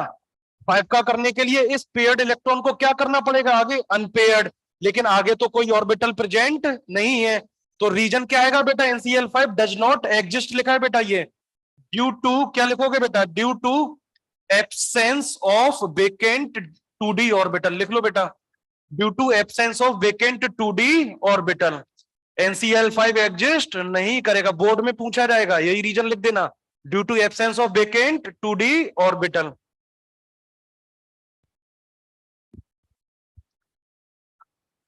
नाइट्रोजन 5 बॉन्ड कभी भी नहीं बनाता है, नाइट्रोजन मैक्सिमम 4 बॉन्ड फॉर्म करता है, लेकिन अभी मैं पढ़ा रहा हूं कितने बॉन्ड? 3 बॉन्ड। आगे बताऊंगा 4 बॉन्ड कैसे फॉर्म करता है। कल देखा था चौथा बॉन्ड बनता हुआ नाइट्रोजन का, NH4 प्लस अमोनियम आयन। बताओ बेटा उसमें 3 तो कितने थे? बताना सभी लोग, बताना। कल तुम लोगों ने पढ़ा अमोनियम आयन, देखो देखो कितने कोवलेंट बॉन्ड है उसमें? 3। नाइट्रोजन जब फोर्थ बॉन्ड का फॉर्मेशन कर रहा है, तो वो बॉन्ड कौन सा है? Coordinate bond. यहां पर पता चलना कैसे पता चला बेटा? ये 3 अनपेयर्ड इलेक्ट्रॉन तो किसमें पार्टिसिपेट करेंगे? हाइड्रोजन के साथ क्या बनाएंगे? Covalent bond. और ये जो लोन पेयर है ये है बेटा लोन पेयर, देखो। अरे ये लोन पेयर नहीं है क्या बेटा? ये डोनेट होकर क्या बनाता था बेटा? कोऑर्डिनेट बॉन्ड बनाता था क्या? तो नाइट्रोजन मैक्सिमम 4 बॉन्ड बनाएगा, 3 तो कोवलेंट और एक कोऑर्डिनेट बॉन्ड। अरे आया क्या समझ में? हाँ लिख लो बेटा, इसको लिख लिया क्या सभी ने? और कोऑर्डिनेट बॉन्ड कब बनाया जाता है बता सकते हो क्या? कब चांसेस होते हैं कोऑर्डिनेट बॉन्ड बनने के? जब कोवलेंट बॉन्ड फॉर्मेशन की पॉसिबिलिटी ना हो। अरे देखा था क्या बेटा? NH4 प्लस आयन में फोर्थ बॉन्ड, बताओ बेटा सभी लोग ध्यान करो, कल क्या पढ़ाया था? NH4 प्लस आयन में नाइट्रोजन जब फोर्थ बॉन्ड बनाता था तो कोवलेंट बॉन्ड क्यों नहीं बनाया, बता सकते हो क्या? कैसे बताया था? ये बताया था ना बेटा, NH4 प्लस बेटा, बताया था क्या? जैसे NH3, हाँ नाइट्रोजन इस तरह से बताया था क्या तुम्हारे को बेटा? नाइट्रोजन के पास ये एक इलेक्ट्रॉन पेयर प्रेजेंट है, देखना बेटा। हाँ लोन पेयर भी कह सकते हो, इलेक्ट्रॉन पेयर भी कह सकते हो। और इधर रहा H प्लस के पास एक वेकेंट ऑर्बिटल बेटा, 1s0। नाइट्रोजन के पास अभी कितने इलेक्ट्रॉन है? 8 इलेक्ट्रॉन है कि नहीं है? देखो सभी लोग बताओ बेटा, नाइट्रोजन के पास अभी खुद की वैलेंस शेल में कितने इलेक्ट्रॉन है? 8। कैसे पता किया? 3 तो बॉन्ड ही बन गए बेटा। या दो तरीके होते हैं, पहला तरीका क्या है? किसी भी एटम के ऊपर पता करना है कितने इलेक्ट्रॉन है। दो तरीके होते हैं, पहला तरीका नाइट्रोजन के पास खुद के वैलेंस इलेक्ट्रॉन 5, कितने बॉन्ड बना रहा है? 3। तो क्या 3 इलेक्ट्रॉन की और शेयरिंग हो गई क्या? तो कितने इलेक्ट्रॉन हो गए? 8 इलेक्ट्रॉन। दूसरा तरीका क्या है? स्ट्रक्चर को देखा, कितने बॉन्ड का फॉर्मेशन हो रहा है? 3। 3 बॉन्ड को बनाने में कितने इलेक्ट्रॉन्स की इन्वॉल्वमेंट है बेटा? 6 इलेक्ट्रॉन्स की इन्वॉल्वमेंट है क्या बेटा? तो खुद के तो हो गए 6 और 2 इलेक्ट्रॉन ये, तो कितने हो गए? 8। अरे है कि नहीं? अगर नाइट्रोजन मान लो फोर्थ कोवलेंट बॉन्ड बनाता, अब तुम सोचो कोवलेंट बॉन्ड कैसे बनेगा? नाइट्रोजन के पास 3 अनपेयर्ड इलेक्ट्रॉन ये रहे बेटा, नाइट्रोजन के पास 3 अनपेयर्ड इलेक्ट्रॉन ये रहे, तो इसने कोवलेंट बॉन्ड का फॉर्मेशन कर लिया। अब चौथा अनपेयर्ड इलेक्ट्रॉन तो नाइट्रोजन के पास नहीं है, तो बताओ चौथा बॉन्ड कोवलेंट बॉन्ड बनेगा क्या बेटा? एक रीजन ये भी है क्योंकि फोर्थ इलेक्ट्रॉन जो नाइट्रोजन का है वो पेयर्ड इलेक्ट्रॉन है, देखो। अरे पेयर्ड इलेक्ट्रॉन है कि नहीं है? अभी बस एक बेसिक रफ सा आइडिया दे रहा हूं, अभी इसके अंदर आएंगे, BBT करके है ना, बैलेंस बॉन्ड थ्योरी। तो मजबूरी में कौन सा बॉन्ड बनाते थे बेटा? Coordinate bond. कौन सा बॉन्ड बेटा? Coordinate bond. अरे आया क्या समझ में? जब तुम्हें लगे कि कोवलेंट बॉन्ड बनने के चांसेस नहीं है, तो ये कौन सा बॉन्ड बनेगा बेटा? Coordinate bond. अरे आया क्या समझ में? चलो, अब नाइट्रोजन के बाद कौन सा एलिमेंट आएगा बेटा? ऑक्सीजन। बताओ बेटा इसका इलेक्ट्रॉनिक कॉन्फ़िगरेशन। हाँ 2s2 2p4। बताओ बेटा ऑक्सीजन की ग्राउंड स्टेट में कितने अनपेयर्ड इलेक्ट्रॉन है बेटा? 2। कितने अनपेयर्ड इलेक्ट्रॉन है? 2। तो कोवलेंसी कितनी हो जाएगी? 2। जैसे मैं बात करूं बेटा, OF2 हो गया बेटा, OCl2 हो गया, H2O मॉलिक्यूल हो गए। इसका मतलब ऑक्सीजन कितने कोवलेंट बॉन्ड का फॉर्मेशन कर रहा है? 2। इन सभी कंपाउंड्स में बताना या मॉलिक्यूल्स में बताना ऑक्सीजन कौन सी स्टेट में है, क्योंकि ऑक्सीजन के लिए तो एक्साइटेड स्टेट पॉसिबल नहीं है। क्यों नहीं है पॉसिबल बताओ? क्योंकि इलेक्ट्रॉन एक्साइट कराने के लिए आगे 2d ऑर्बिटल होना चाहिए था क्या बेटा? लेकिन 2d ऑर्बिटल तो क्या है बेटा? एब्सेंट। इसलिए बेटा कहा जाता है जो OF4 मॉलिक्यूल है बेटा या OCl4 मॉलिक्यूल है, ये एग्जिस्ट नहीं कर सकते हैं। बताओ बेटा क्यों नहीं करते हैं? इधर देखो, फ्लोरीन के साथ यहाँ ऑक्सीजन कितने बॉन्ड बना रहा है? 4। ऑक्सीजन क्या 4 बॉन्ड बना सकता है क्या बेटा? क्योंकि ऑक्सीजन के पास कितने अनपेयर्ड इलेक्ट्रॉन है? 2। तो ऑक्सीजन मैक्सिमम कितने बॉन्ड बनाएगा बेटा? 2। तो कोवलेंट बॉन्ड ही तो बना सकता है क्या बेटा? तो यानी OF4 OCl4 does not exist. इसका रीजन क्या आएगा? Due to absence of vacant d orbital. अरे आया क्या समझ में? तो रीजन तुम लोग खुद से लिखना बेटा। अब आ जाओ बेटा, ऑक्सीजन के बाद क्या आता है? फ्लोरीन। बताना बेटा 2s2 2p5। हाँ बताओ बेटा 2s2 2p5 कितने अनपेयर्ड इलेक्ट्रॉन है बेटा? अरे फ्लोरीन के पास कितने अनपेयर्ड इलेक्ट्रॉन है? 1। तो फ्लोरीन की कोवलेंसी कितनी होगी? 1। यानी फ्लोरीन केवल एक ही बॉन्ड बना पाता है। कितने बॉन्ड बना पाता है? एक ही। एक्साइटेड स्टेट में क्या फ्लोरीन जा सकता है क्या बेटा? अरे जा सकता है क्या? तो बताना बेटा कौन कौन से कंपाउंड है बेटा, जैसे F2 हो गया और आपका हो गया बेटा HF मॉलिक्यूल हो गया, एटसेट्रा। लिख लो।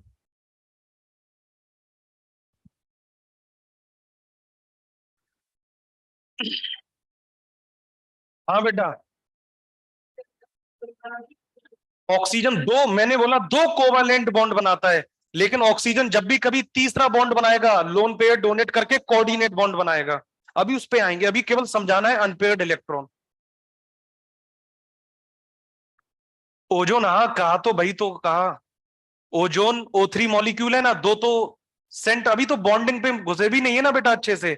बीबीटी आएगा, valence bond theory. Oxygen maximum दो कोवलेंट बॉन्ड बनाएगा, लेकिन मैक्सिमम बॉन्ड तीन बना सकता है, क्योंकि तीसरा इलेक्ट्रॉन बनेगा यहां से लोन पेयर डोनेट का। अभी उस पे आएंगे, केवल अभी फिर टॉपिक से बेटा अलग चले जाएंगे, उस पे आएंगे अभी। इसके आगे लोन पेयर है ये, इसका कोई रोल नहीं होता है, आगे आएंगे बेटा। अभी तो फिर सब खिचड़ी पक जाएगी अगर इतनी सब बात करेंगे बेटा। अभी केवल इतना समझाना है, जितने नंबर ऑफ अनपेयर्ड इलेक्ट्रॉन उतने ही कोवलेंट बॉन्ड का फॉर्मेशन होगा। अभी मैं सब निकाल के रख दूं, अच्छा वो लोन पेयर है, इसने कोऑर्डिनेट बॉन्ड बनाया, उसने ये क्या, फिर तुम लोग चलो जाओगे बेटा छोड़ के क्लास, क्या करोगे। हाँ, चलने दो बेटा, बहुत बड़ा टॉपिक है, सब कुछ आएगा जो तुम सोच रहे हो। कब आएगा, अभी चलने तो 30 लेक्चर तक, तो फिर तुम कहोगे कब खत्म होगा ये चैप्टर।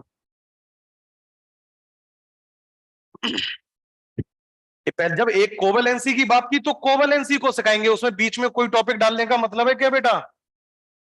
हाँ, अगर तुम लोगों के नंबर आ रहे होते 650 या 680, तो फिर चार टॉपिक डालता एक टॉपिक के बीच में। सामने वाला जितना सहन कर सकता है उसी हिसाब से कंटेंट डिलीवर किया जाएगा बेटा। अरे आया क्या समझ में। हाँ बेटा, अब मान लो तुम उतना पचा ही नहीं सकते तो क्यों दो फिर उतना, उतना खाना खा ही नहीं सकते तो क्यों दो, जितना खा सकते हो उतना ही तो देंगे बेटा। अरे आया कि नहीं आया समझ में। सब आएगा, लेकिन वो सिस्टमेटिक तरीके से धीरे धीरे आएगा, बीच में नहीं डालेंगे, एक भी टॉपिक बीच में नहीं आएगा। आ जाओ बेटा, अब आ जाओ थर्ड पीरियड एलिमेंट पर।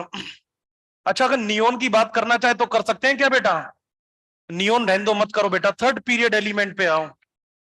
हाँ रहने दो, अभी दिक्कत आ जाएगी फिर। Third period elements, third period elements and onwards. अच्छा, इस वर्ड का क्या मतलब है एंड ऑनवर्ड्स।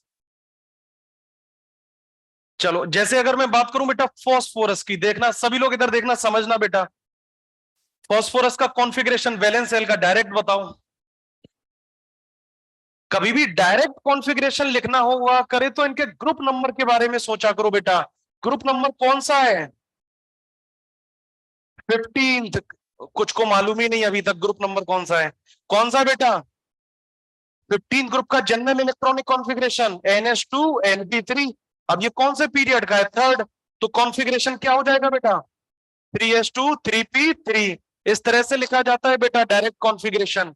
बताओ बेटा 3d क्या होता है क्या बेटा, एग्जिस्ट करता है क्या। तो आगे कौन सा ऑर्बिटल प्रेजेंट है, 3d0। अब देखना सभी लोग बेटा, ग्राउंड स्टेट 3s2 और 3p3। बताओ बेटा कितने अनपेयर्ड इलेक्ट्रॉन प्रेजेंट है बेटा, कितने अनपेयर्ड इलेक्ट्रॉन है फॉस्फोरस की ग्राउंड स्टेट में बेटा, 3। तो इसलिए कोवलेंसी कितनी होगी बेटा फॉस्फोरस की, 3।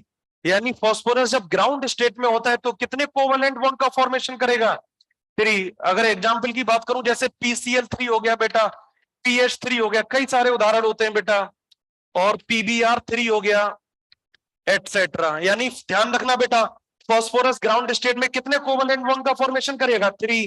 भूल जाओ तो कैसे याद करोगे, कॉन्फ़िगरेशन से, 3s2 3p3। अच्छा, 3 अनपेयर्ड इलेक्ट्रॉन, तो कोवलेंट बॉन्ड कितने बनाएगा। अरे आया क्या समझ में। अब क्या ये वाला इलेक्ट्रॉन एक्साइट हो सकता है क्या बेटा 3d में, आगे तो 3d ऑर्बिटल प्रेजेंट है क्या बेटा। तो ये गया एक्साइटेड स्टेट फर्स्ट में। तो बताओ फॉस्फोरस के ऊपर कितने स्टार आएंगे, 1, 1 स्टार आएगा। अरे आएगा कि नहीं आएगा। तो बताओ बेटा, एक इलेक्ट्रॉन जब एक्साइट हुआ तो अब कितने अनपेयर्ड इलेक्ट्रॉन हो गए इसके पास, 5। कितने हो गए बेटा, 5। क्या एक बात तुम लोगों ने ऑब्जर्व की कि जब एक इलेक्ट्रॉन एक्साइट करता है बेटा तो कितने अनपेयर्ड इलेक्ट्रॉन इंक्रीज होते हैं, 2। ऐसा लगा कि नहीं लगा। यहां पर कितने अनपेयर्ड इलेक्ट्रॉन, 3। एक इलेक्ट्रॉन एक्साइट हुआ तो कितने अनपेयर्ड इलेक्ट्रॉन हो गए, 5। यानी कोवलेंसी 2 यूनिट से इंक्रीज होती है कि नहीं होती है। बताओ कोवलेंसी कितनी हो गई बेटा, 5। यानी फॉस्फोरस एक्साइटेड स्टेट फर्स्ट में कितने कोवलेंट बॉन्ड का फॉर्मेशन करेगा, 5, जैसे फॉर एग्जाम्पल मैं बात करूं बेटा, PCl5 मॉलिक्यूल हो गया बेटा, PH5 तो नहीं होता बेटा, अभी बत PCl5 लिख लो, और हो गया बेटा आपका, हाँ और क्या लिखोगे, मालूम है किसी को कुछ? हाँ बताओ बेटा, PCl5 हो गया, PI5 हो गया, एटसेट्रा, लिख लो। PH5 नहीं होता, उसको बाद में डिस्कस करेंगे, अभी लिखो। ये थोड़ी ना अपने मन से लिख देंगे, एग्जिस्ट करेगा कि नहीं करेगा ये भी मालूम होना चाहिए। अच्छा बता सकते हो, अब क्वेश्चन आता है बेटा एनसीईआरटी में कि PCl5 तो एग्जिस्ट करता है लेकिन NCl5 एग्जिस्ट, बताओ क्या रीजन है? भाई सेम क्वेश्चन है पिछला, इसमें बोला जा रहा है कि NCl5 डज नॉट एग्जिस्ट, बताओ बेटा इसका रीजन क्या है? क्वेश्चन कैसे आता है? दो तरह से क्वेश्चन बनता है, एक तो पिछला वाला बता दिया बेटा तुम्हारे को, NCl3 एग्जिस्ट करेगा लेकिन NCl5 एग्जिस्ट। अब उसी क्वेश्चन को घुमा फिरा के बोला PCl5 एग्जिस्ट करेगा लेकिन NCl5 एग्जिस्ट, रीजन क्या है? क्योंकि फास्फोरस के पास तो 3D ऑर्बिटल वेकेंट है, तो फास्फोरस की तो कोवलेंसी इंक्रीज हो सकती है, यानी फास्फोरस 5 कोवलेंट बॉन्ड बना सकता है, लेकिन नाइट्रोजन, क्या रीजन क्या सेम आएगा क्या बेटा? लिख लेना रीजन, मैंने कॉमा लगाया तो तुम लोग लिखा करो बेटा इसको, तो तुम भी मत छोड़ दिया करो, छोड़ तो नहीं देते हो? हाँ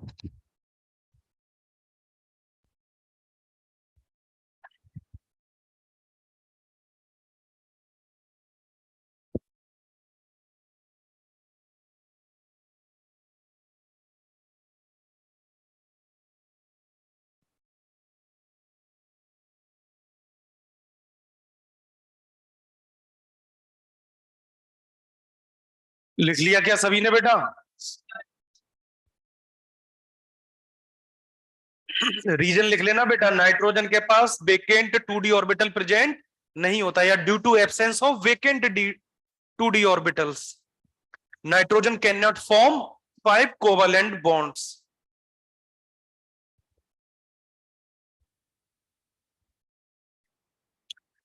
सब बोर्ड वोर्ड का बेटा सब है इसके अंदर, तुम्हारे 12th क्लास के जो भी पी ब्लॉक चैप्टर आ गया बेटा, ये P block chapter 15th group.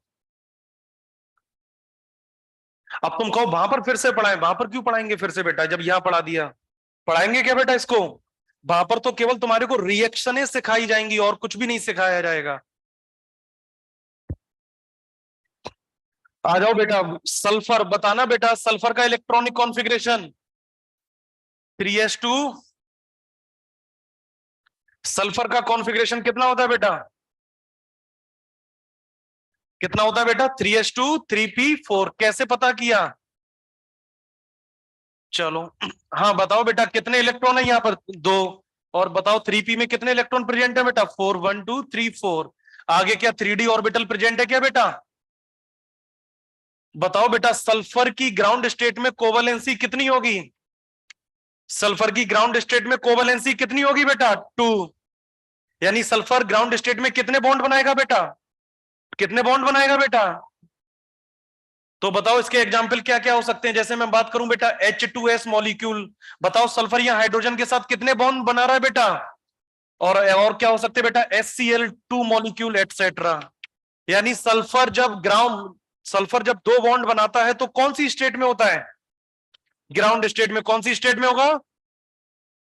अब बताना बेटा, क्या सल्फर एक्साइटेड स्टेट फर्स्ट में जा सकता है क्या बेटा? एक्साइटेड स्टेट फर्स्ट में जाएगा तो सल्फर के ऊपर कितने स्टार आएंगे बेटा? 1। तो कौन से इलेक्ट्रॉन को पहले अनपेयर्ड करोगे? 3p वाले को कि 3s वाले को? 3p वाले को। किसको करोगे? 3p वाले को, क्योंकि ये इसके पास है कि नहीं है 3p और 3d में?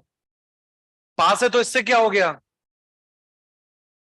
एनर्जी, ये हम कह सकते हैं कि 3p और 3d ऑर्बिटल में जो एनर्जी का डिफरेंस है वो कम है, किसके कंपैरिजन में? 3s और 3d के कंपैरिजन में। तो एक्साइट करने के लिए एनर्जी कम देनी पड़ेगी। ये जो इलेक्ट्रॉन एक्साइट होते हैं ये खुद से होते हैं कि एनर्जी देनी पड़ती है? एनर्जी देनी पड़ती है, मालूम कि नहीं मालूम बेटा आपको? 3s2 बेटा, इसमें तो अभी भी दो इलेक्ट्रॉन है, ये इलेक्ट्रॉन एक्साइट हुआ बेटा कहां पर? 3d में। सभी लोग देखना बेटा इधर, पहले कितने अनपेयर्ड इलेक्ट्रॉन थे बेटा? 2। अब कितने अनपेयर्ड इलेक्ट्रॉन हो जाएंगे बेटा? कितने अनपेयर्ड इलेक्ट्रॉन हो जाएंगे? 4। तो सल्फर की एक्साइटेड स्टेट फर्स्ट में कोवलेंसी कितनी है बेटा? 4। यानी सल्फर 4 बॉन्ड कब बनाएगा? जब एक्साइटेड स्टेट फर्स्ट में होगा। अरे आया क्या समझ में? लिख लो बेटा। अगर मैं बात करूं, इधर देखना, अब बताना, अब नई चीज आई बेटा इसमें, देखो सल्फर क्या एक्साइटेड स्टेट सेकंड में जा सकता है क्या? कैसे पता किया? पेयर्ड इलेक्ट्रॉन है और आगे क्या वेकेंट ऑर्बिटल भी प्रेजेंट है क्या? तो जब एक इलेक्ट्रॉन और एक्साइट होगा तो सल्फर कौन सी एक्साइटेड स्टेट में जाएगा? सेकेंड। अब कितने स्टार आएंगे बेटा? 2। तो यानी एक्साइटेड स्टेट सेकंड लिखूंगा क्या बेटा? तो बताना बेटा अब कितने अनपेयर्ड इलेक्ट्रॉन हो गए बेटा? 6। अरे कितने अनपेयर्ड इलेक्ट्रॉन हो गए बेटा? 6। अरे आया क्या समझ में? तो सल्फर की कोवलेंसी कितनी हो गई बेटा? 6। अब समझना बेटा, कुछ जगह क्वेश्चन ऐसे लिखा रहता है, सल्फर वेरिएबल कोवलेंसी को शो करता है। ट्रू की फॉल्स? वेरिएबल कोवलेंसी का मतलब अपनी कोवलेंसी को चेंज करता है। क्या सल्फर की कोवलेंसी चेंज हो रही है क्या बेटा? ग्राउंड स्टेट में 2 है, एक्साइटेड स्टेट फर्स्ट में 4 है, और एक्साइटेड स्टेट सेकंड में कितनी है? 6।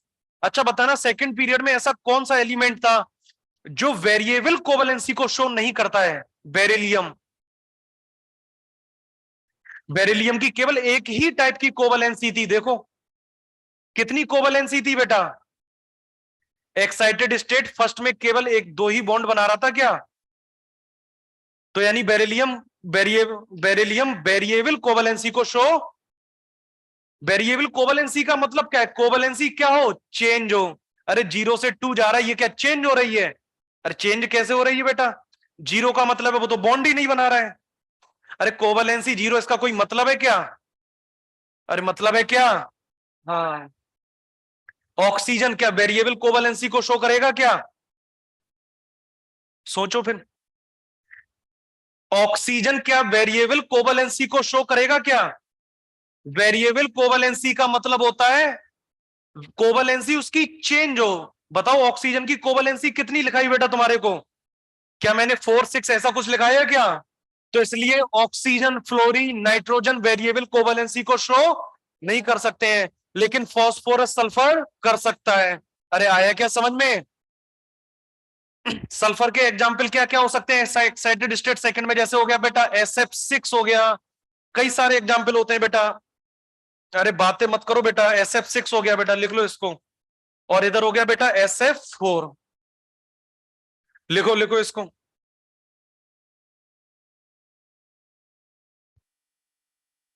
फॉस्फोरस सल्फर शोक वेरिएबल कोवलेंसी लिख लेना बेटा।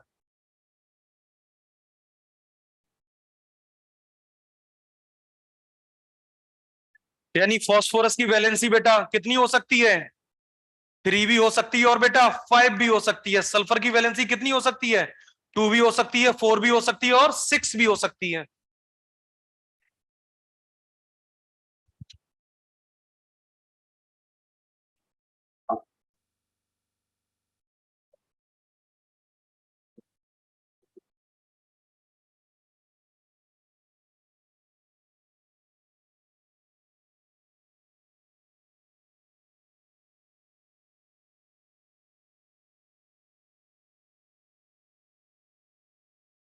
कोई बच्चा बता सकता है बेटा SO2 में सल्फर कौन सी स्टेट में है?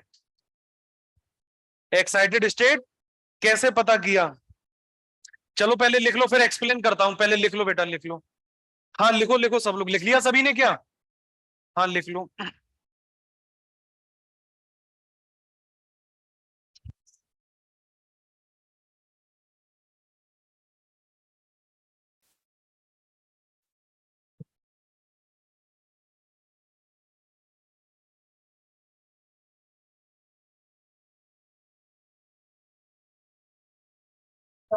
पहले तो ये सोचो, ऑक्सीजन डबल बॉन्ड के साथ जुड़ता है कि सिंगल बॉन्ड के साथ?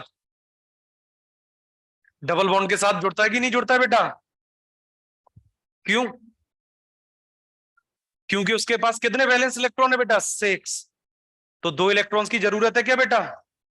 हम्म। इधर देखना सभी लोग बेटा, सभी लोग इधर देखना, लिख लिया सभी ने?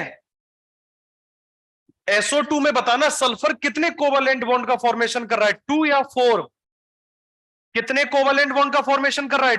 4। कैसे? सभी लोग इधर देखना, अरे इधर देखो, सभी लोग इधर देखना, ये SO2 मॉलिक्यूल लिखा है बेटा, सल्फर ऑक्सीजन के साथ कितने बॉन्ड्स का फॉर्मेशन कर रहा है बेटा? 4। अरे कितने का कर रहा है? हमें लगता है 2 का ही कर रहा है, क्योंकि यहां पर क्या लिखा है बेटा? 2। लेकिन आप लोगों को मालूम होना चाहिए, याद रखना, ऑक्सीजन हमेशा डबल बॉन्ड के साथ जुड़ता है। कैसे बॉन्ड के साथ? डबल बॉन्ड के साथ। क्यों बेटा? इधर से समझना इसका रीजन। सल्फर के पास, ऑक्सीजन के पास कितने वैलेंस इलेक्ट्रॉन है बेटा? अरे कितने वैलेंस इलेक्ट्रॉन है? कितने वैलेंस इलेक्ट्रॉन है? 6। कंफ्यूजन मत रखो बेटा इनमें। कितने वैलेंस इलेक्ट्रॉन है बेटा? 6। कैसे पता किया? अरे 16 ग्रुप का एलिमेंट है। कितने वैलेंस इलेक्ट्रॉन? ऑक्टेट कंप्लीट करने के लिए कितने इलेक्ट्रॉन की शेयरिंग करेगा? 2। तो किसी अदर एलिमेंट के साथ कितने इलेक्ट्रॉन की शेयरिंग करेगा बेटा? तो अभी तो खुद के इलेक्ट्रॉन है 6। देखना बेटा, इस इलेक्ट्रॉन को शेयर किया, फिर इस इलेक्ट्रॉन को शेयर किया, अब कितने इलेक्ट्रॉन हो गए? 8 इलेक्ट्रॉन। तो ध्यान रखना बेटा, ऑक्सीजन जब न्यूट्रल होता है तो डबल बॉन्ड के साथ जुड़ता है। कौन से बॉन्ड के साथ? यानी एक डबल बॉन्ड के साथ जुड़ता है। अरे आया क्या समझ में? तो देखना बेटा, SO2 का मॉलिक्यूल है, इधर देखना इसका स्ट्रक्चर कैसे बनाओगे। सल्फर, इधर सभी लोग देखना बेटा, लुईस डॉट स्ट्रक्चर देखना इसका। सल्फर के पास कितने वैलेंस इलेक्ट्रॉन है बेटा? सल्फर के पास तुम लोग देखो, कुल मिला के बात ये, अगर पीरियोडिक टेबल याद नहीं है तो फिर ऐसे ही आंखें इधर उधर करते रह जाओगे। तुम ये नहीं बता पा रहे हो सल्फर कौन से ग्रुप का एलिमेंट है, इतना सोचना पड़ रहा है उसमें बेटा सल्फर के लिए। जमाने हो गए अब तो, 4-4 5-5 महीने नहीं हो गए क्या पढ़ते पढ़ते तुम लोगों को? अभी तक पीरियोडिक टेबल नहीं याद हुई है क्या? तो इतना सोचना क्यों पड़ता है? सल्फर 16 ग्रुप का है, 15 ग्रुप का है क्या? अरे तो फिर कितने वैलेंस इलेक्ट्रॉन है बेटा? 6। तो 6 इलेक्ट्रॉन्स को यहां लिख लो बेटा। लिख दूं क्या? तो 1 2 3 4 5 6 ऐसे बना सकता हूं क्या बेटा? SO2 मॉलिक्यूल की बात कर रहा हूं बेटा, इसका स्ट्रक्चर कैसे बनेगा इधर देखना। ये एक ऑक्सीजन एटम, ये रहा एक ऑक्सीजन एटम, ये इसके पास भी कितने वैलेंस इलेक्ट्रॉन है बेटा? 6।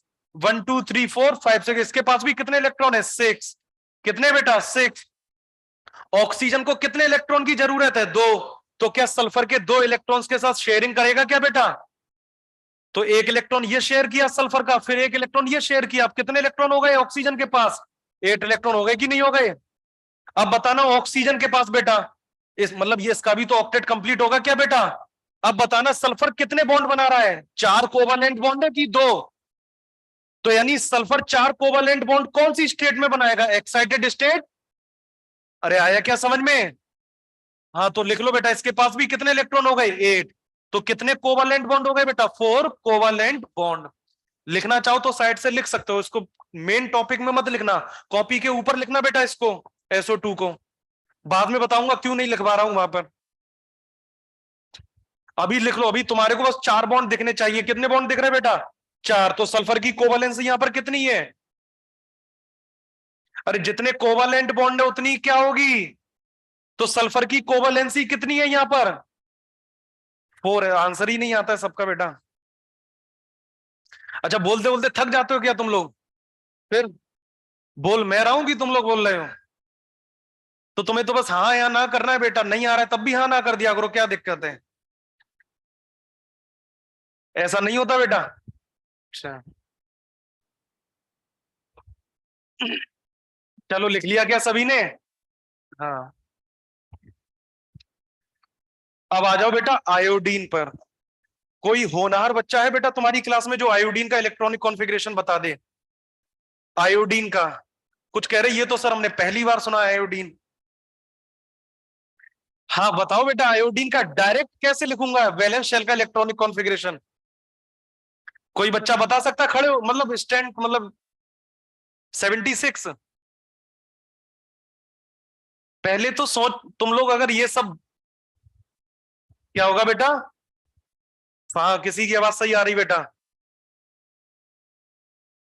लिखने के लिए बेटा लिख के मैं आगे चल के तुम्हें कंटिन्यू करता रहता टॉपिक, लेकिन तुम लोग बेटा बात को समझो, इधर सुनो बेटा, सुनना बेटा समझना। अरे अरे बस बस, अगर तुम इन चीजों को फॉलो नहीं करोगे, अच्छे से नहीं सीखोगे, कितना भी मैं पढ़ा दूं, कुछ भी कर लूं, कोई मतलब नहीं है जब तुम्हारे को इलेक्ट्रॉनिक कॉन्फ़िगरेशन ही नहीं लिखना आ रहा है।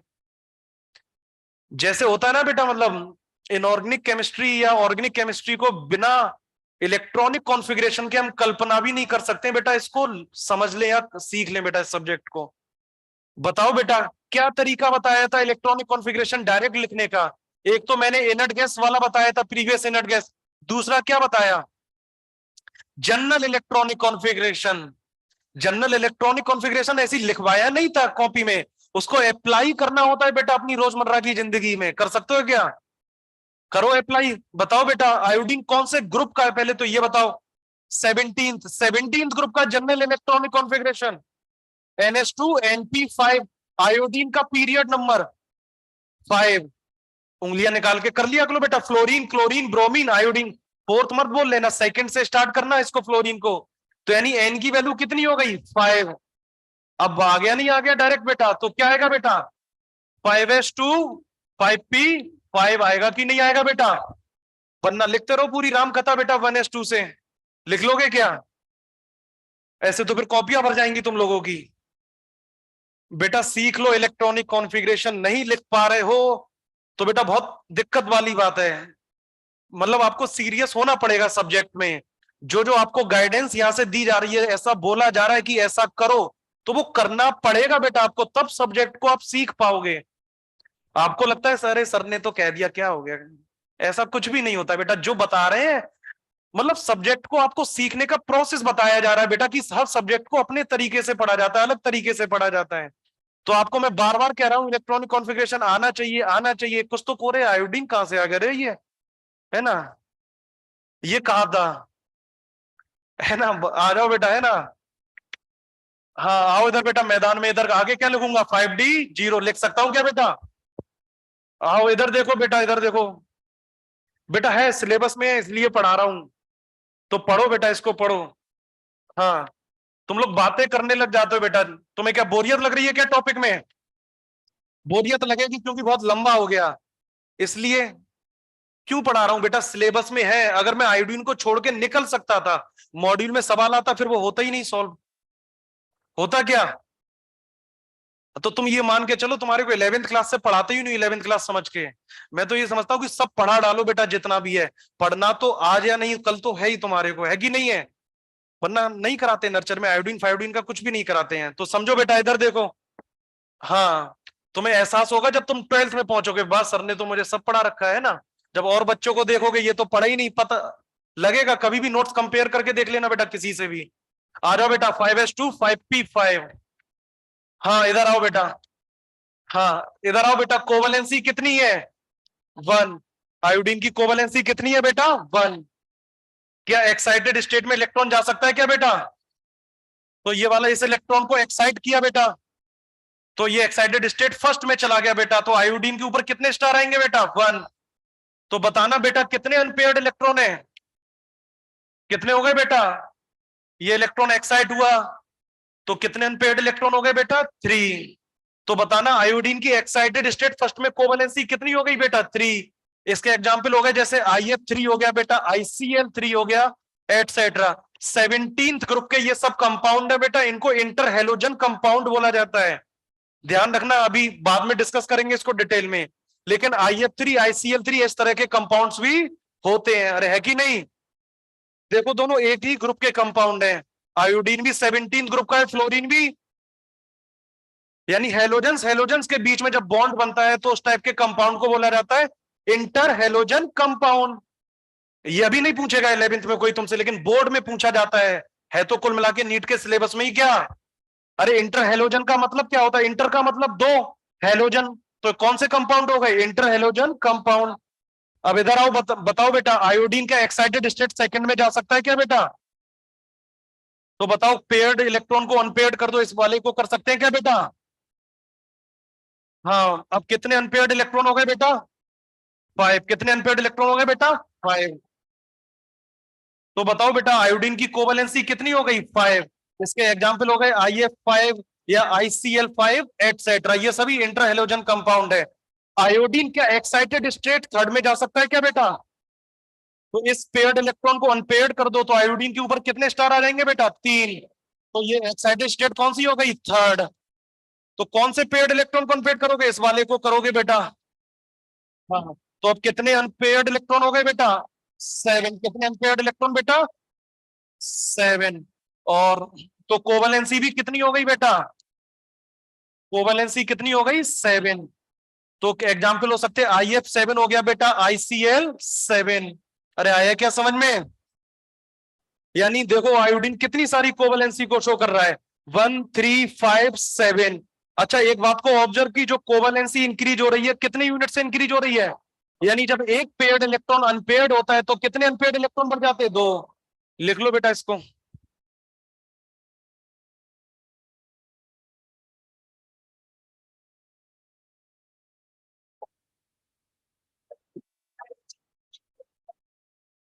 क्योंकि बेटा तुम लोगों का जो मॉड्यूल है ना, ये 11th के हिसाब से है ही नहीं, नर्चर के हिसाब से ये तो अचीवर वाला मॉड्यूल है, तो इसलिए सब पढ़ाना होता है बेटा।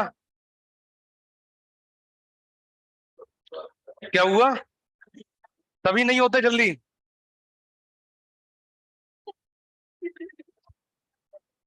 क्योंकि अचीवर का बच्चा भी वही मॉड्यूल सॉल्व कर रहा है, आप लोग भी वही कर रहे हो, तो फिर पढ़ाना तो पड़ेगा बेटा, तभी तो सॉल्व कर पाओगे। पढ़ लिया करो बेटा, फायदा हो जाएगा तुम्हारा ही, कि मेरा फायदा होगा इसमें? मेरा क्या फायदा होगा? हाँ अच्छा लगेगा बेटा, तुम लोगों के मार्क्स आएंगे। अच्छा कोई, हाँ डॉक्टर वॉक्टर बन जाओ तो बाद में हो जाए तो 2 4 करोड़ दे जाना बेटा। हाँ हाँ हाँ। हॉस्पिटल बन जाए, multi speciality speciality hospital Gurgaon में खुला बेटा है ना। हाँ पढ़ो बेटा पढ़ो, है ना। देना बेटा होमवर्क वगैरह कुछ कर सकते हो केमिकल बॉन्डिंग में। क्यों? अरे देखो टॉपिक जब साथ साथ चल रहा है तो साथ साथ उसके क्वेश्चन भी करने पड़ेंगे बेटा आपको। अभी तो 2 4 क्वेश्चन मुश्किल से होंगे। और बेटा साथ ही साथ क्वेश्चन करते रहो तभी सीख पाओगे चैप्टर को। और मॉड्यूल की थ्योरी पे तो बिल्कुल भी मत जाना बेटा, उसमें कुछ है ही नहीं, मैं पहले ही बता रहा हूं आपको। हाँ हाँ चलो।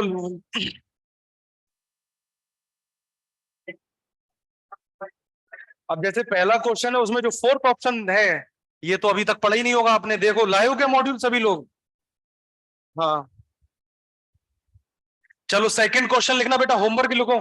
Second, third, fifth oxidation state तो रिडॉक्स में पढ़ ही चुके हो तुम लोग। रिडॉक्स नहीं चला क्या अभी तक? पीरियोडिक टेबल में तो मैंने बताया था ऑक्सीडेशन स्टेट कैलकुलेट करना, बताया था। हाँ तो लिखो बेटा सेकंड, थर्ड, फिफ्थ, और बेटा फिर आ जाओ six, seventh, eighth, ninth, 11th, 12। अभी 12 रहने दो, अभी नहीं कर पाओगे। 14 बेटा 14, देखो क्वेश्चन है 14 क्वेश्चन, सभी लोग देखो बेटा। बिना पेन उठाए आंसर बताओ इसका। क्या हुआ? क्यों मॉड्यूल क्या घर पे बेच दिया क्या?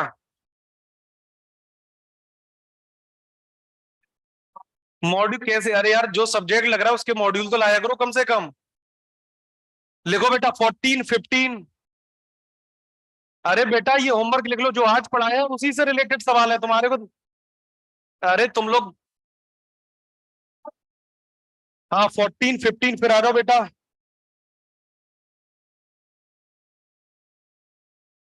21, 25। हाँ एक्सरसाइज 2 पे आना बेटा। अरे जो है, जो टॉपिक चल रहा है बेटा साथ साथ करते रहोगे आसानी से मॉड्यूल होगा। हाँ तुम पीछे वालों बेटा सुधर जाओ, है ना अब। हाँ लिखो बेटा फर्स्ट, फर्स्ट लिख लो बेटा। थर्ड बेटा 3, थर्ड हो गया बेटा, फोर्थ हो गया, फिफ्थ हो गया बेटा, फिफ्थ, नाइन्थ, 12th बेटा। देखो 12th क्वेश्चन पढ़ के देखो बेटा, लाई नहीं मॉड्यूल, उसमें लिखा है ना, nitrogen does not form NF5 because, ऐसे ही बता दो आंसर।